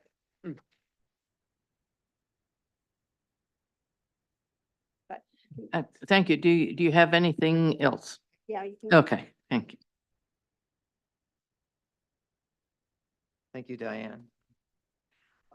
Just sort of in closing, give you a little sense of, we've had to file a main DEP site location application. The town has review capacity for site law up to 10 acres. We're over 10 acres, so I had to actually go through the main DEP. We also had to file an NRPA application for 600 square feet of wetland impact. It's a man-made ditch that comes up into one small little, actually it shows on this plan, right here in this area. But that's all we have for wetland impacts. And again, it was a man-made ditch up in that area. But we have filed with the DEP for the site location. Now went in the end of April. I talked to Rob Wood at the DEP a couple of weeks ago. The project manager has been assigned. DEP is, like everybody else, is challenged a little bit with help and staff, but their target is to get us through the DEP review process likely by November. So we know that we would have to come back to the planning board and after we get that DEP permit. So tonight we're wanted to give an update, continue the conversation, trying to advance the town related items. So hopefully that when that DEP permit comes, we'll be in a good position to move forward. If approvals come in place in say November or December, the Setzer would likely start construction, assuming we don't have some sort of a crazy winter, but there's things they could start construction on site over the winter, and it would likely take the better part of a year to 14 months or so to construct. But I do have AFSI and Keith here if you have questions around that or questions of them. Trina is here from FedEx. Amy Bell Segal is our landscape architect in case there's any additional questions on buffering. We've talked about that in great length about the berm and everything that we're doing, preserving trees along Two Rod Road. We've added trees around the gravel wetland to improve shading, and we added some trees along the edge of the paved area along the frontage of it. But and Isaac's here, and so is Matt. So we brought the whole group. If there's any particular questions, and with that, Madam Chairman, we'll turn it back to you and continue forward. Thank you. Okay, thank you very much. This is an item that is available for public comment. I will note that we have received comments from Jennifer Jortberg and Maria Connolly. They will appear in the record of the meeting. If you wish to make a comment, remember 3 minutes and approach the podium, give your name and address. If there is anybody online, please raise your hand so that we know who we've got. Do we have anybody online? Okay. Okay, well, let's, I see Denise is at the podium, so let's take her first and then we will go to the person online. So they are warned. Denise? Denise Hamilton, Two Rod Road. First of all, I'm not sure if Owens did a slip, but it was said that they'd be operating 24 hours a day, Monday through Friday. No mention of that in past talks. So if that could be raised, please. Most, if not all, of the members of the planning board were at the last town council meeting where myself and our neighbor spoke during open public comment. We, the residents of not only Two Rod Road, but the entire area deserve answers before any further discussion is heard on this project. The letter to the neighbors dated September 28th, 2012, which I have a copy here and will enter into the record, which was a proposal on what this new district might look like, clearly states that, I quote, "A few industrial type uses allowed in our other industrial districts are not proposed to be allowed in the light industrial district, given the nature of the Holmes Road area. They are as follows: distribution, wholesale trade and transportation, including trucking terminals, because the area is near a rural residential area and heavy truck traffic could be impactful to Holmes and Two Rod Roads. Food processing facilities, because the area is not served by public water or sewer. Mini storage facilities, because the town desires industrial space that can provide places of employment and higher value industrial development," end quote. So why is this even being considered, which it is clear from the Long Range Planning Committee and the objectives of the comprehensive plan that this should not be an allowed use in this area? It also excludes fuel stored in bulk, yet they have a very large above-ground storage tank indicated on their plans. And regarding the auto turn analysis, putting a stop bar 25 feet back, which appears to have been done because it has moved back, is a safety hazard for clear sight of motorists coming from Holmes Road to see the vehicles traveling south on Payne Road, running the red light, which I've witnessed at least 3 times myself in the last 2 weeks, having to hit the brakes, including an accident just last week. What I don't see anything mentioned is the right turn on Holmes Road from Payne Road. Although they say they don't think they would need that right turn, there's no guarantee. To make a right turn, a tractor trailer needs a minimum of 27 feet. Pushing the stop bar back additional 25 feet will not correct this deficiency in each lane on Holmes Road if it's 12 to 13 feet wide, as they would be in the path of the center lane that is going straight to Costco. And since I was not allowed to get up and speak again at the last planning board meeting, I'll further comment now regarding the land that Mr. Dickinson owns on Two Rod Road, which is landlocked for light industrial use. He is claiming that under Light Industrial Ordinance Section XXI.B.3, the access managements and interconnections, he is required to receive. I need to finish. I don't believe my husband's going to speak, so I'm taking his time. We don't exactly work that way. You, please finish, but quickly. Yep, I will. He's indicating he's required to receive a right-of-way from a property owner going out to Holmes Road. According to the ordinance, it clearly indicates that any interior lot that doesn't have frontage on Holmes Road should be granted. There are 3 interior lots on tax map R039, which are lots 11, 13, and 14, none of which are owned by Mr. Dickinson. By definition, an interior lot means the lot lines that delineate property boundaries along those portions of the property that do not abut a street.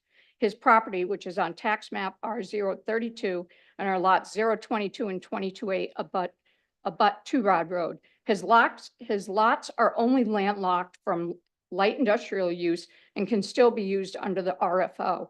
It's obvious he bought his property without doing his homework or guidance from the town, and no one should be bullied or forced into giving him access, further destroying our real estate values in small town homes. Last but not least, water. And this is a short paragraph. Although I shouldn't even need to be talking about this, as this project is not a proposed allowed use. However, no matter what project is anywhere in this area, public water and sewer should be a requirement. We have a dug well that is only approximately 10.5 feet deep with about 5 feet of water, even with all the rain we've had in the last year. When we took ownership of this home after my father-in-law passed away and had the well inspected and tested, the water was up to the rim. This was before Kennebago Drive was fully developed and the homes to the east of us were occupied year-round or built. Thank you. Thank you. Is there anyone else? Please approach.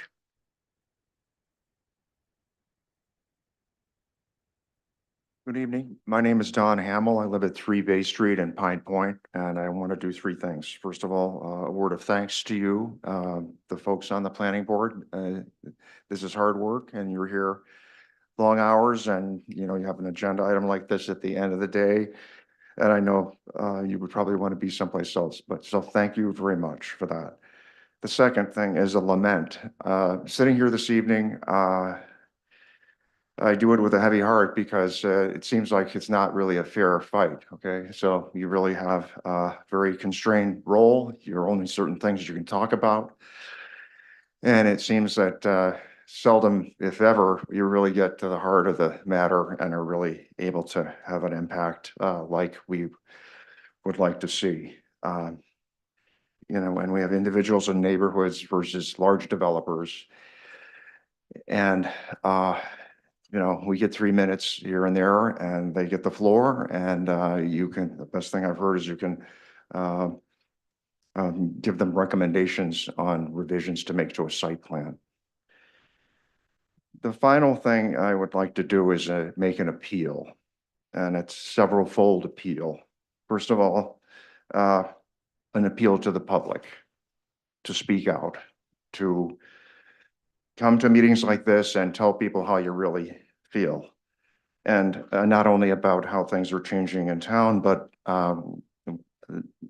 transactions like this. This evening, we heard pathways being taken away at a point in time when we're, trying to expand paths and open space in town. It just seems that those things are horribly misaligned.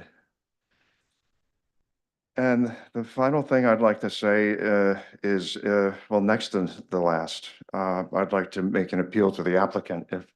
If this has to go through, and you're talking about mitigation, the sort of things you're talking about, just for me, and I think for the public, don't really move the needle.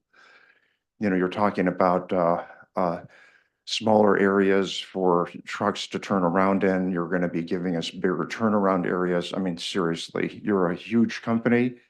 I'm sure that your debt ratio is a lot better than ours as a municipality. You have the ability to really give and bring something of value to the community. If this is what you're going to do, then how about something big? Finally, I'm going to make an appeal for us to consider any and all available means for this to be reviewed in another forum. I spoke earlier with the planning director, and she indicated that the site plan review process did not have any appeal process, okay?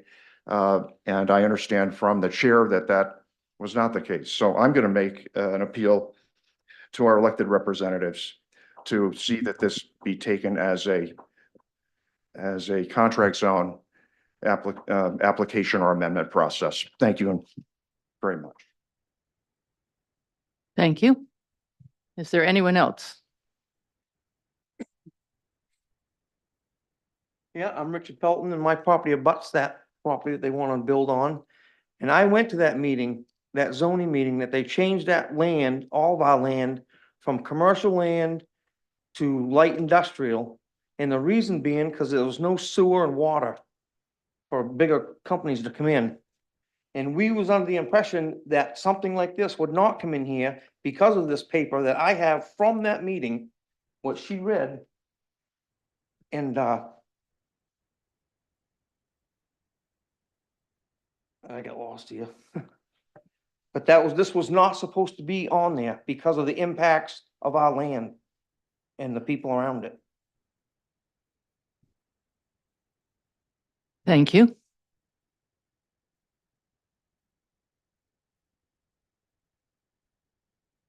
Anyone else? Anyone online? Mr. Dickinson, I believe he would like to speak. Okay. Dan, are you there? Can you hear me? Yes. Let me mute my. Just want to bring up the subject of interior lots. It would be nice and helpful if I could get a determination whether that is correct, that what Denise was saying. It's our belief that we are interior to the zone, so we should have this access. It's in the zoning ordinance. Not quite sure why it's taken this long to even get it on a site plan for the public to review. So I'd like to really hammer down on that, and I will be presenting further comment via email and for the record. I also want to make a note that my last email that was sent in was not publicly presented for tonight's meeting. So if you could get that on there, that'd be great. Thank you. Thank you.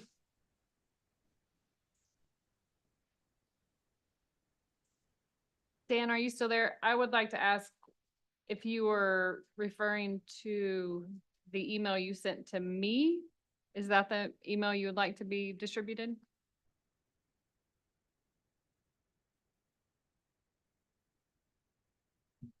Oops.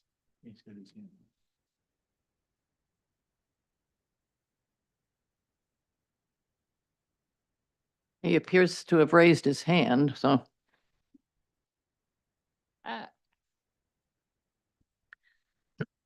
I can follow up with him. All right, Mr. Dickinson, Ms. Spears will follow up with you on that. If you send her a specific email, it was not addressed to the planning board, it would not have come to us. It would have stayed with her as a member of, as the department head. If you have something, if you would like that to be distributed to the planning board, I think you can perhaps resend it to the planning, with address to the planning board, or ask Ms. Spears to forward it to us. So please contact her this week and let her know what your druthers are on that. And I still see your hand up, and I don't know if we can promote. Can you hear me now? Yes. The email is not something that was addressed to Autumn. It was addressed to the planning board. It was sent on the day of the last planning board meeting, 60 days ago or so. I'll resend it. It's fine. It's just a point of order. Usually that stuff gets presented online, and it was not. And it just has to, it refers to Gallery Boulevard, where there was a large area of wetland that was impacted for the similar type of development that the town approved of. So that's all I was bringing up, and I'll cut it off there, and I will be presenting further testimony on this via email. Thank you for your time. All right, thank you. Hearing no more online. All right, public hearing is over. I'm going to turn this over to the board. Let us start with Mr. Meinking. Thank you, Madam Chair. This has been before us several times now. Each time it seems like we're working things out. However, there's still a lot of outstanding issues that need to be addressed before this board can actually make a final decision on whether this is a go or no go. My understanding is that this is a permitted use in this zone. And I don't know what the reference of the 2012 that was brought up during public comment, but I suspect it might have been part of the old comprehensive plan. And those plans, as most municipalities are required to update them from time to time, do get updated. And my understanding is that this is a permitted use of this area. And so it kind of puts a little bit of handcuffs on this planning board on saying you simply can't do it because we don't like it. If any of us owned a piece of property and we wanted to do something that was permitted and we're just told, no, you can't because we don't like it, that doesn't seem like it's the way we work in a society.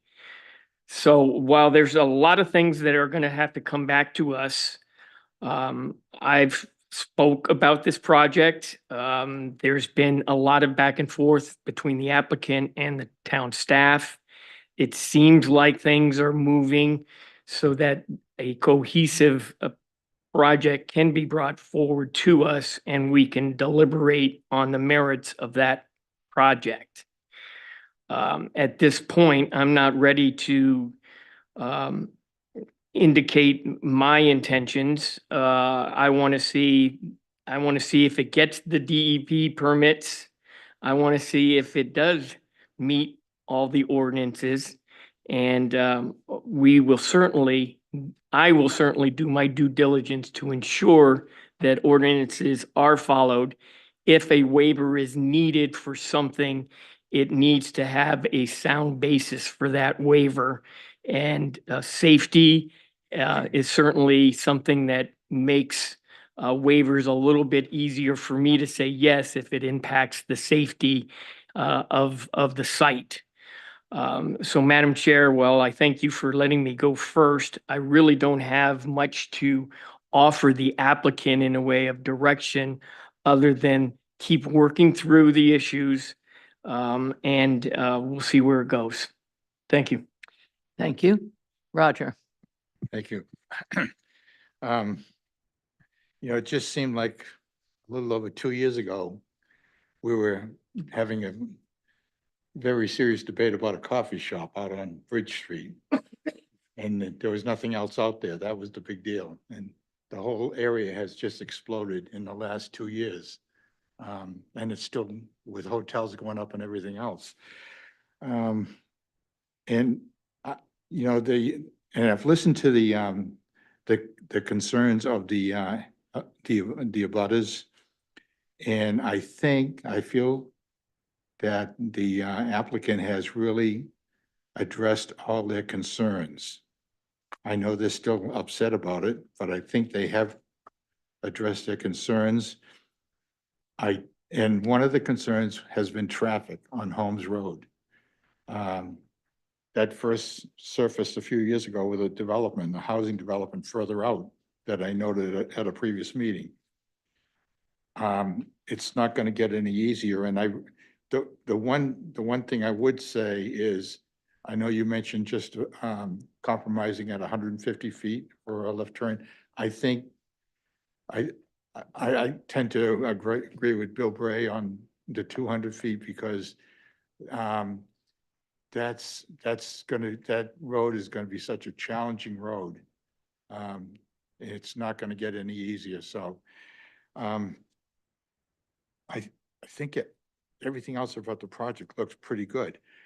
My concern right now, though, is I don't understand the how this went from what the applicant, the abutter mentioned about the document they have, and this type of development was not permitted, and where we are now. Maybe we can get a clarification on that. Certainly. I have received an email concerning the document, but nobody has actually given me the document, so I don't have. Okay, I haven't had it before. The light industrial zoning that we have that is approved, it allows distribution, wholesale, trade and transportation, including truck terminals. It allows warehousing facilities. It allows research, development, and light industrial. This is what we have, and I've sent them this ordinance to them as well. This is what is on our books. I was not here in 2012, so I can't speak. When was This one was, I believe, 2013, 14. 13. Yeah. 2013, okay, and that letter, that document is 2012. So it's possible, I appreciate the letter, but this is what was adopted at Right, council. yeah, So it's yeah. possible there was some discussion, but without having seen it Sure, or having been yeah. involved, it's hard to speak to that. Yeah. All I have is this zoning district of light industrial that is adopted and on the books today. And that's what we have to go by. That's what you have to go by. It is an allowed use. And as far as the Mr. Dickinson's property, it is an internal lot. He does not have frontage on Holmes Road, or he only has frontage on Two Rod Road, but he is in the light industrial zone. And so that is that conversation about providing for some sort of access. And what I've discussed with Mr. Dickinson and this applicant is that it's up to you all as to how far you'd like to push it. But as far as our staff is concerned, we are just saying that you have to work together to see if there's an option. There's an amenable outcome that can happen. That's great. If it can't, you present that to this board. This board also has a conflicting requirement for 1 acre of greater wetlands to preserve. So it's really up to you at the end of the day, but Mr. Dickinson's property is an interior lot. That does apply to him. He is in that overlay. And I think it was contemplated when they created the zone. We had this discussion 2 years ago with the Long Range Planning Committee to review it, and no changes were made. It's been brought up a few times over the course of this zoning district. That raises another question I had when I was reading over the documents. The applicant implies that it's a town ordinance to, in any wetland area over 1 acre. It's in the light industrial zoning district. Okay, so if the town decides, let's say the easement doesn't go through for some reason, can the applicant, Mr. Dickinson, can he appeal to the town in any way, or can this board offer any kind of a waiver that would allow him to mitigate that wetlands? In other words, it's not a state mandate, Right. it's a town. Well, I think that that's what you all have to decide is appropriate for this. So This is the first section, this one, it's on the screen, access management interconnections. And then you have, this one. Oh, I'm sorry, I'm reading you the wrong one. So this one has to do about the plan development shall be designed with respect for the natural resources and topography, significant wetlands, vernal pools, and critical wildlife have to be avoided. And then significant natural resource areas that are greater than 1 acre in size shall be conserved as common open space. So this is a requirement. So, and- so there's no leeway with that at all. Um, I'm just, this is the adopted light industrial ordinance, so no, I Okay, don't see any opportunities for it. But when you have two conflicting things, and Yes. trying to find that balance, I think is the tough job that you have in this and why it's a hard discussion. just in closing, I do want to express my appreciation for the abutters and what you've done, what you've said. I think I agree with Mr. Hamel that more people should get engaged and become informed about what's going on. One thing I've learned sitting on this board is this town, there's a lot going on in this town.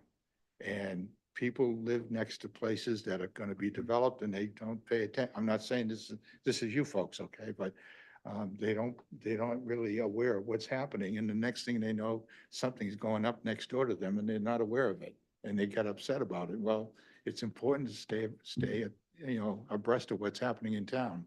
So I do appreciate the interest of the abutters. But based on everything that I see in front of me, I don't see how we can really,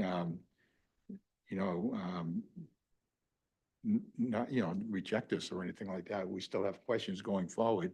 But I don't see how we can go against this. I mean, they seem to be abiding by everything we're asking them to do. So, and other than the queuing on Holmes Road, that's the only thing I would suggest, go with the 200 feet. And what Payne Road, I guess that's still being negotiated. Correct. That's a whole other can of worms. So, thank you. Thank you, Roger. James? Thank you, Madam Chair. Owens, I have a question for you, if you would. Regarding water, would the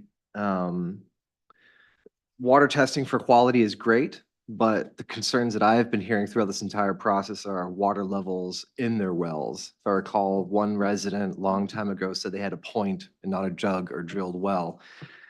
Do you or the applicant would be able to answer now or later, would the applicant be amenable to providing drilled wells for the abutting residential properties on Two Rod Road that directly abut them? Would they be willing to provide drilled wells, proper drilled wells, not a 10-foot dug well, not another point, but a properly drilled well that they can guarantee at least satisfactory water levels where they are? That's also meaning that the residents need to be amenable to have their wells tested. And don't complain if you don't allow these folks to test your well or be able to offer this to you. But would the applicant be willing to do that? And maybe they have to have a deeper question about that later on, but that is a question I'm posing to you to come back with an answer for. I think I would need to confer with my client. Of course. But we'll have discussions around that. Of course, there's going to be some questions here that you don't necessarily, nor am I expecting you to answer on the spot. I'm sure this is going to come back again, especially after some other comments that I have. The Long Range Planning Committee, again, needs to review this ordinance. And if there are any town councilors out there listening online, note that the residential homes abutting on Two Rod Road are also in the light industrial zone, which makes any industrial use of those lots impossible should they be able to sell in the future because they exit onto Two Rod Road. So when this was initially designed, whoever was in charge made a mistake, and those residential lots should not have been in light commercial. And that needs to be reviewed and changed again. Getting to the more substantive matter. First, you are going to need to recalculate your photometrics and resubmit your plan again because you're showing 25-foot pole-mounted light fixtures around the perimeters of the buildings on your site. The lighting ordinance states that a 20-foot fixture height is permitted, period. The only time that a 25-foot fixture is allowed to be mounted if it's a facade mounted light adjacent to a driveway or some other access way that it shall not exceed 25 feet in height from ground level. And that's building mounted. And based on what I see in the photometric plans, the DSX1 fixture is a parking lot site fixture. And if those are pole mounted, then they do not meet the ordinance. They need to be 20 feet or less. Yes, please.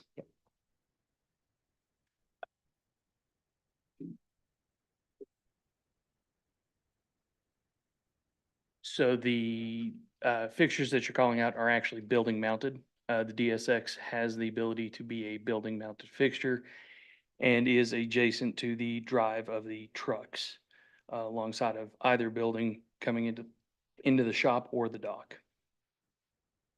And the reason why we use the DSX fixture is because part of the ordinance is the dark skies compliant, no uplight, which the DSX is fully compliant with. That actually is the leader in the industry for a fixture of that type.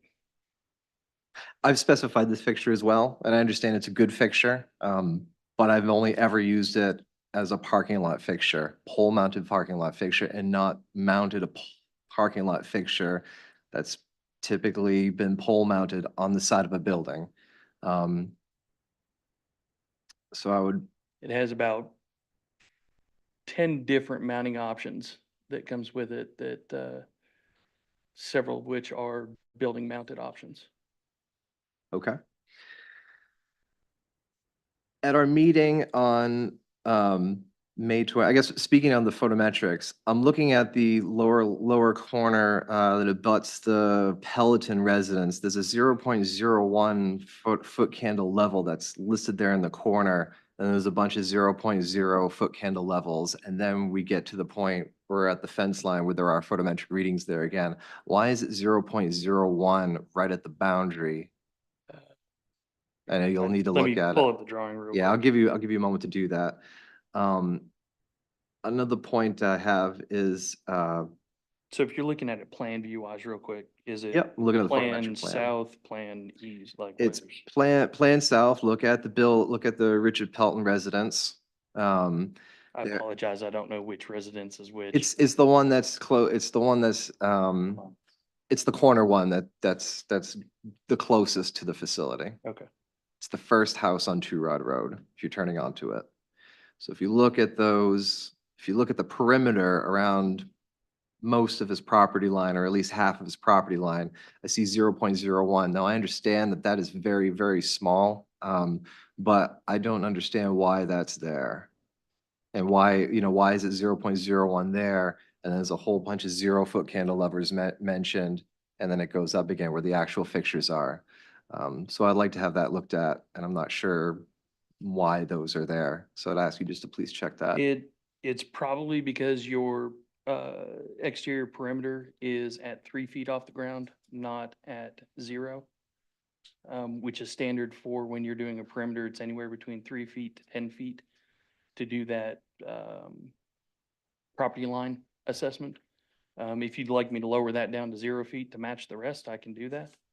Well, I just want to make sure that no light trespasses on their property. Do you account for the berm that's going to be built there as well?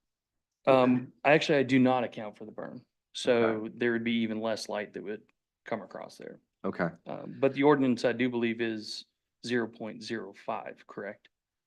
So 0.01 would still be accepted. Certainly within the ordinance, but we're looking at good neighbor ordinance stuff here at this point, because this is the only place in town where you have a light industrial zone that directly abuts a rural farm zone. Looking at the Brezumscott Street trucking facility, that abuts a Hamilton Marine, a Napa Auto Parts, Portland Detailing. It does abut residential homes, but they are nowhere near as close to the facility as the residents on Two Rod, and have significantly more tree coverage and natural barriers to protect from light pollution. So I want to see more shielding in this area. Comment on the May 20th meeting. There was the elevation showing the home, showing the berm, and then showing the light fixtures that were out there. I would like to see that again. with this newer layout and to see how that looks. Yeah. Um, And all the fixtures on that, if you notice the HS on the end of the fixture denotation, that is for the outside glare, shields. yeah, the glare shields on there. Which, I understand going down to a 0, however, that wasn't, written in the rule book. So don't really know to go to that. Sure. No, I appreciate that. Thank you. Okay. Looking at the comments last month or on May 20th, Trina, when we were outside, sorry, I didn't mean to put you on the spot like that. When I was asking about operational times, you had mentioned that this is a 9 to 5 operation generally.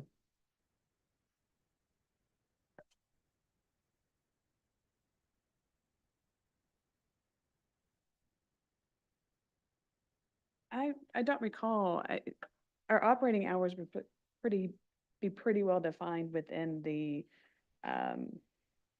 equipment movement that was supplied for the traffic counts. Okay. I guess I was looking at the timestamp from the 5:20 meeting. It was timestamp 3 hours, 59 minutes, 10 seconds. The facility was limited to Monday through Friday operations, and the hours were limited to the trips displayed on the chart that was in the presentation. Now, moving towards that chart, the concern that I have on that, and Owens, you had mentioned that most of the trucking trips would be occurring mid-morning. And looking at the chart that you provided us from that 5:20 meeting, and you can find it at the 2 hours, 59 minutes, and 26 seconds timestamp from that meeting online. Looking at that chart, you have 16 total trips between 9 and 10 a.m. But the second and third most populous travel trips occur during the 4 to 5 o'clock rush hour, where you have 10 trips, and the 7 to 8 a.m. rush hour point, which you have 9 trips. And imagining all those vehicles going through the Holmes Road, Payne Road intersection during that period of time is going to be a complete cluster and just not feasible or sustainable to the current traffic patterns that's in this area for residential. Again, I travel in the area and coming home, bringing my kids home from daycare. The traffic is backed up in that left-hand lane coming onto Holmes Road. That storage lane is full with just residential vehicles. And this does not account what these trucks are going to be showing up with, where you have 1 city departure, 9 city arrivals, which according to the presentation you guys gave last time, the city arrivals are tractors with long trailers, the 40, 48, 53 foot styles of trucks, and that would completely log jam that intersection. And it is just not feasible. And I'm just looking at the numbers that was in the May 20th presentation. And from that aspect, your traffic impact is far beyond a 200-foot left turn storage lane on Holmes Road. At that meeting, I do recall that it was stated this is not a 24-hour operation, yet on the photometric plan, I do see that this is listed. It's under site lighting design note B. Secondary off-hour lighting control for output reduction after hours shall not be required as the facility is a 24-hour operation. I'm sorry, but I'm not going to accept that. There needs to be some level of lighting control on this facility for nighttime hours between 10 p.m. and 6 a.m. There just has to be, again, because of the specific characteristic of this neighborhood where you have a light industrial zone that's abutting a rural farm district. And again, it's more than just reading the letter of the law and the ordinance, which allows you to put something there because you are allowed to per the ordinance, but you need to look at from a bigger perspective of what you are impacting in this area and sort of the reputation that you'll be bringing with you when you come into this town. And that's really important to me, and it's really important to the folks here.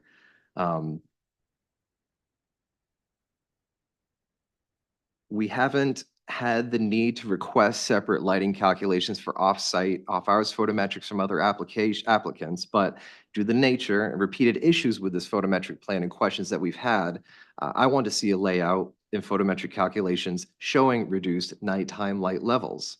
If your concern is security, An option that you can have would be nighttime 4K quality security cameras throughout the site with the warning signage stating that everything is being recorded. And that would be certainly enough to at least drive off folks who are trying to trespass on that property, rather than just providing an absolute glow bomb on this site.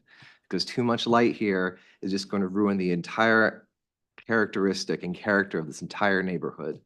Again, this is good neighborhood ordinance stuff, and it shouldn't be, shouldn't be taken lightly. I want to see the applicant adopt all of the Barton and Lejudas recommendations provided in the report. I think that was in section 7, where they're looking at all the different traffic impacts, improvements, construction drawing sets to the Payne Road intersections, all the way through. I want to see all of those adapted, or all of those adopted and incorporated as part of this package. As Mr. Meinkings pointed out, we can't tell the owner what they can and cannot do with their property if they meet the requirements of the ordinance. But we can do is listen to the recommendations by our consultants that the town hires to peer review these documents and drawings. Question for town, would you please, I would like to also see any additional impact fees involved with the impacted roads and bridges that would be affected by this project captured by the applicant. My question for town, question for Autumn is, would you please clarify for me, like, what additional impact fees that would potentially be involved here, like a Ginn Road intersection? So in front of council on Wednesday evening is our new impact fees, which include the Payne Road corridor. So this applicant was submitted prior to, obviously, the adoption of that ordinance. So at this point, there is no impact fees on that Payne Road corridor section. So I guess knowing that that need is there is why we came up with these concept plans. And so it goes back to, I guess, to your original point, is the impacts on the Payne Road corridor, and the increase in volumes, and then adding the truck traffic. It gives it away by implementing traffic impact fees. It puts it, kind of spreads it around for developers. So it's not the last one in that has to deal with all the impacts, kind of, death by 1,000 cuts. Unfortunately, those are not in place. So it's not as easy as writing a check. It's more of, you need to now look at the corridor because you're kind of in before that mechanism is in place, unfortunately. So, we do have concept plans that go from exit 42 to just past Muzzy Road. And obviously there is some need as we see increased in traffic and in that corridor. Does that make sense? It does. And again, council has not adopted the traffic impact fees. They tabled it at the last meeting. So there's options that could be tabled again, or it could be implemented on Wednesday evening. I mean, I think a recommendation for the town council for them would be for them to adopt these as soon as they can, so that we can have some of these upgrades applied to all the new construction that's going through here. The hotel that we're looking at in Cabela's, the hotel across the road.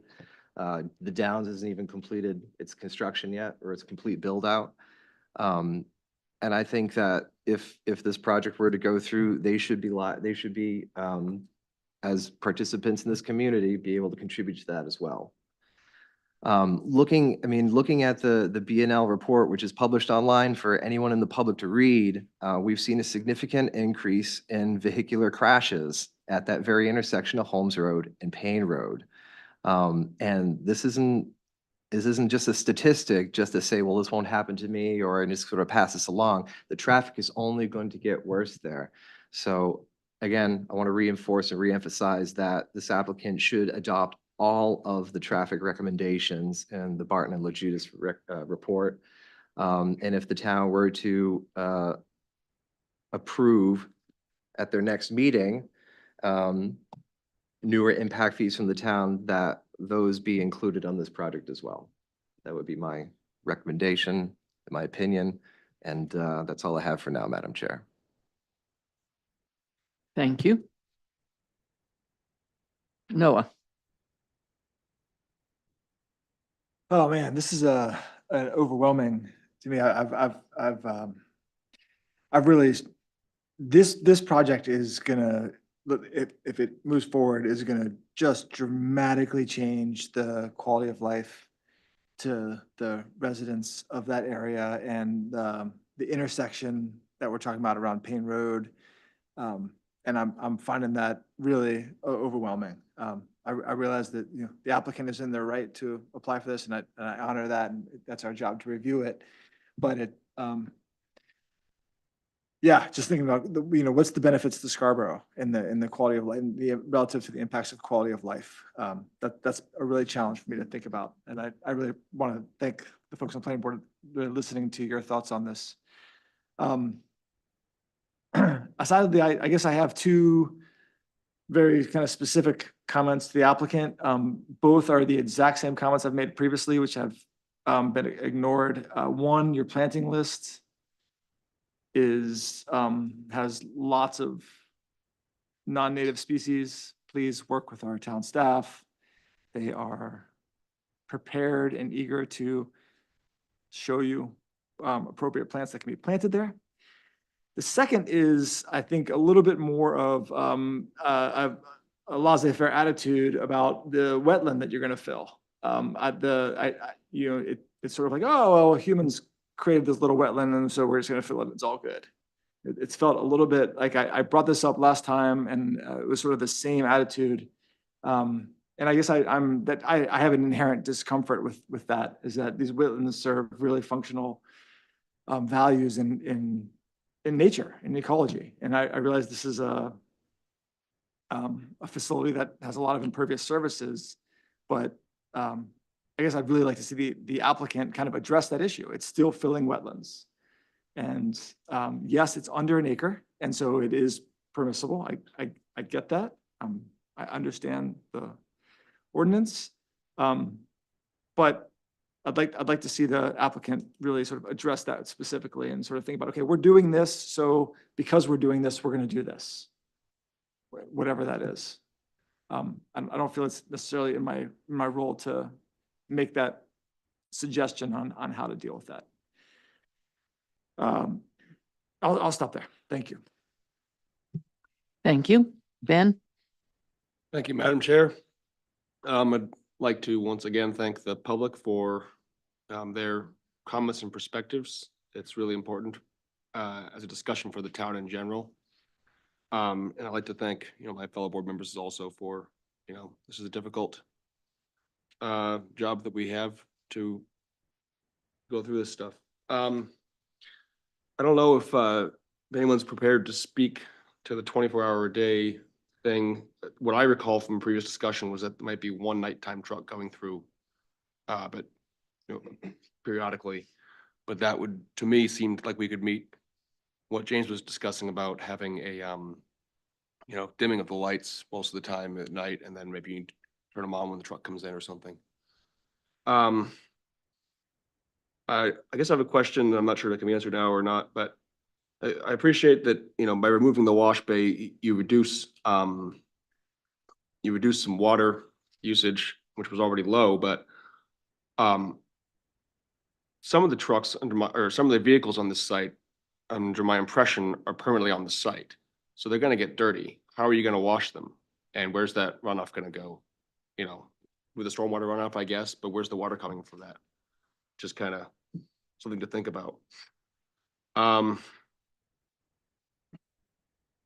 I mean, I guess we've talked a lot about that stuff. So what else did I have? Another thing was brought up before as well. I don't know if it's been addressed yet. I don't think it's been talked about this meeting. Is there any way to offer some of the either reclaimed land or unused land to conservation purposes?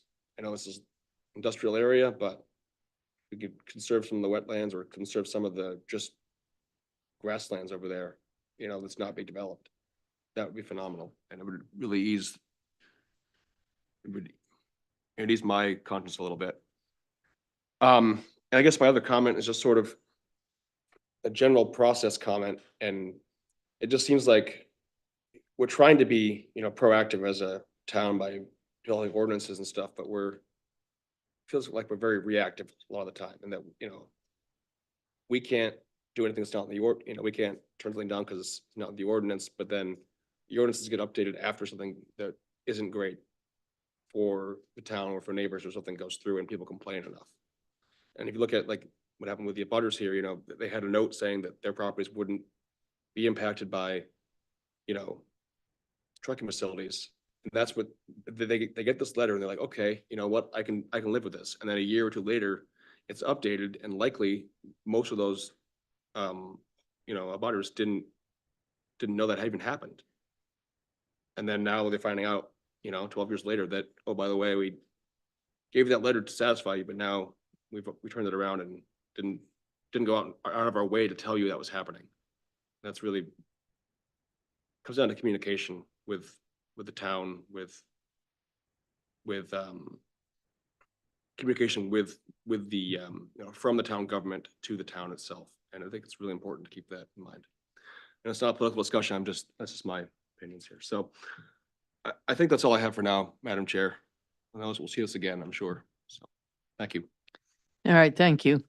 Let me just remind folks that this is a brownfield site. This is not a pristine lot of acres that has piles of conservation land, and that all of a sudden a giant building, a giant facility is being built on it. This is a site that was pounded on by trucks and cars and noise and oil since what, 1947.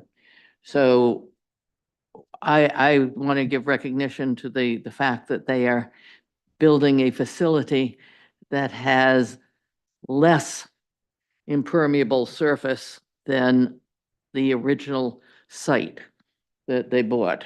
So there's that. Then in terms of access for the abutter, while I agree that there's a conflict in the ordinances, I don't agree that it's necessarily our responsibility to solve it. Seems to me that the responsibility is in the hands of the owner of the property that's seeking the access and the owner of the property that has potential access. Now, if the abutter, if Mr. Danielson wants access, I've heard that the group is willing, the Setzer group is willing to provide some access. Problem is, there's not good access. That the access that would be available goes into a wetland. The other thing is that nobody's talked about how much it's going to cost. In other words, the owner of the property can provide gratis an easement. But if the abutter wants more, or the abutter then needs a road, it is up to the abutter to figure out all of the engineering to build the road to create the access. So to an extent, I don't see why that comes to us. Because it's really a question of access is required. The applicant has said yes. But it's not a good access, but they're not required to fix a bad access. They're not required to fix how to get across wetlands. What has to happen is that the abutter and the owner of the site really need to sit down with engineers, with the town, and work through what access would mean. So I think that's a case of the abutter becomes proactive. Because I heard from the developer that they understand that access is required and they're willing to work. Let let me address something that I haven't heard yet from the developer. I haven't heard anything that tells me that the number of parking spaces you are asking us to approve are necessary. I frankly don't believe it. I don't believe that the number of parking spaces you have currently provided are what's needed. What I keep hearing is at 20 years, a 20-year build out with full service, full usage, 20 years. So I don't know why you're coming to us right now with all of these extra parking spaces. What we have done, what we agree to do, let me offer that as an opportunity for you, is people come to us and say, we may need spaces in the future. And you ask us to approve spaces for the future that are not built until you then come back to us and say, we now need these extra 50, 60, 70 spaces. In other words, it's on the books, but you don't build them. And instead, what you have there is green space. You have turf. Because you have an awful lot of concrete here. And I don't see the necessity for it. So I urge you to take a look, let's say, at the back line nearest the gravel wetland, at that whole line, and say, what would happen if we simply asked you, dear planning board, to approve that for the future, because in 12 years, 14 years, 15 years, we are going to be able to, we're going to need that space.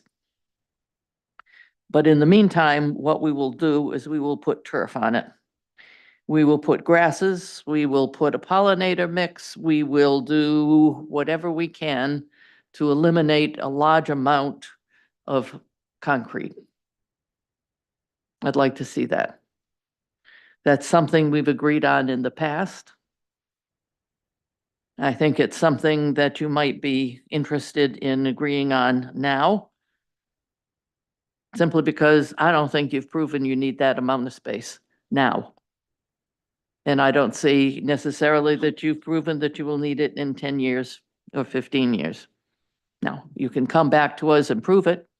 You can demonstrate it, but you haven't done that yet. I also appreciate the number of trees that you've got, that you have added along the front. I would like to see those added to the side. I'm never sure whether it's the north or the south. It's probably the south, but it's to the side of the property that provides the access for the emergency vehicles. You have an opportunity again to add more trees. I think that's very helpful. I would like to see that. I would like to see vegetated islands in the parking lots, but I understand that they probably wouldn't last very long. The plants wouldn't do too well. But I think those trees along that border would go towards providing a substitute for the landscape parking lots. It would be kind of silly for us to order you, in effect, to spin your wheels, constantly replanting. But I think there's an alternative. Just as I think there's an alternative to you over planning in terms of your parking. The other thing I would like to really see is as part of not just good neighbor, but what we're looking for constantly here in Scarborough, and that is conserved land. You've got a lot of land back there that could be permanently conserved. I would appreciate it if you would make a phone call to the land trust and see what assistance they can provide you, and see how we can take what still is part of a brownfield there and really make it into something a lot more. Really to conserve that land. And then in terms of anything else, basically what my colleagues have said. There's a lot of stuff that you have to do. But I do want to thank you for the work that you have done, because you have been willing to go back. You've been willing to talk to people. You've been willing to make changes. You've been willing sometimes to listen to us or to me lecture. So I think you're well on your way. There's still work. This is a complicated process. This is a complicated site. I said, it's not this pristine site. You're dealing with a brownfield. You're dealing with an issue raised by abutters who are in a light industrial zone. They have their interests. You have your interests. I think you're well on your way to meeting their interests, but you've got a few more steps. And I think you can work on that. So I think unless anybody has a burning question or issue, I will close this hearing and we will send you home. It's still only 10:20. We got to be here. We got to be here for a while longer. So, you know, if you want to stay and listen to us, go ahead.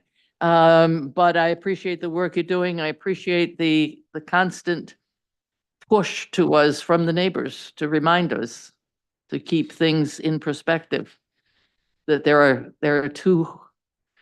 are essentially two parties here. But I think you can find a way to come together. Thank you.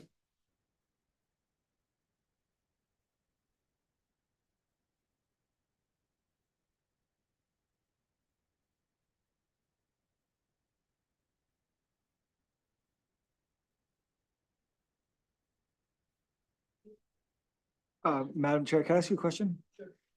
Yes. In your remarks about that parcel, you used the word brownfields a number of times. Has this site been officially declared by the No, town, the no, state, it's or not, federal but it might as Scarborough? well, it basically is in my opinion, it basically is a brownfield. It's not, it has not specifically been studied as that.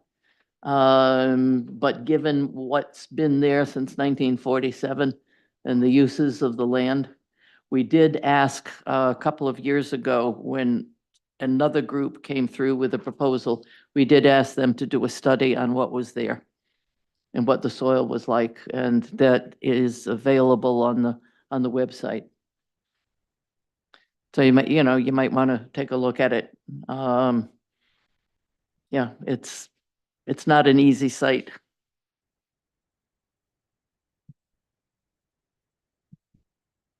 Well, I feel better now. Okay, staff report. Now I don't feel better. Go ahead, Eric. Nothing for minor development reviews or administrative amendment reports. You want me to? Yes, go ahead. I gotta turn my mic on. I did want to update the planning board. I will be leaving the town of Scarborough. I have tendered my resignation. My fiance has just graduated from school and we have found a very exciting opportunity in northern Maine, so I'll be relocating to Aroostook County. And I wanted to take this opportunity to thank all of you for the last 3 years, and it's been a pleasure working here. It's been a pleasure working with all of you. It's truly been an honor. So I'm gonna miss you guys a lot. I'll still be in town for a few more months, but so I won't be too shy about showing up to a meeting, but it's on to a new chapter. So I've felt very respected working at the town, both by the public, the committee members, the other town staff here. It's such a great group, and I'm really looking forward to what's next, and you guys will be in good hands. So thank you all. Is this your last meeting? Yes, Yes. this is his last meeting. He has promised to put together all of the packets and all of the material for the next meeting, but he won't be here. But but you know, maybe we can make him. Yes. No one submit anything. Eric, I've seen you grow so much and become really a consummate professional here. And gonna miss you. Let me just say, you're gonna become a statistic because Presque Isle's gonna have one, you know, one person more living there, or two people. I'll say, our loss is, their huge gain. So it's been a real pleasure working with you. Congratulations. We're gonna miss you, buddy. Thank you very much, Eric. We do appreciate it. Okay, are there any other staff that want to say something now in between your sniffs and sniffles and, you know, little tears?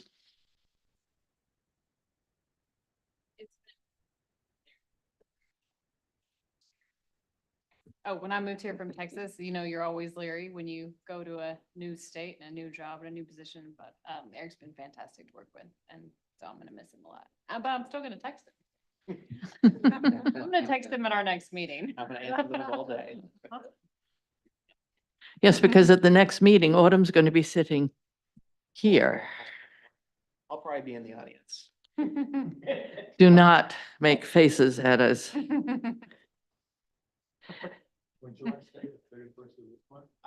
It'll be mid-August. But, but before we convene again, yeah. So no minor development reviews, administrative amendments report, None at this time. correspondence? None. Any more planning board comments? I have one, just a reminder that the site plan review ordinance town of Scarborough, here's the new one. It's all put together, so double check, because now if you think you remember something and you may not. It may be someplace else. It may be amalgamated into something else. It may be, turns out that it's a duplicate and is disappeared. So those of you who have your notebooks, put in the new one and update it. I would simply, I would like to thank you all for doing some really yeoman work while I was out. For those of you who don't know, my husband was extensively in the hospital for an extensive period of time, and then I was. So it's been a wonderful summer so far. Do I hear a motion to adjourn? I just have one thing, ahead. just for your planning purposes, I will not be able to attend the September 16th meeting unless I do it virtually from Iceland. Oh, Iceland's wonderful. I know. You'll enjoy it. Yes, go ahead. So we have our open space town hall meeting. It'll be July 25th from 4 to 6. Our consultants will be leading the discussion. So I'll send you all an official invite. And I'll also send you an invite to Eric's going away luncheon. So, thanks. There was also something. Did you know you're having a going away luncheon? Yeah. Okay, all right. Yes, open space. Motion to adjourn? So moved. All in favor? I see unanimous. Those people who are still paying attention, thank you very much. Meeting adjourned.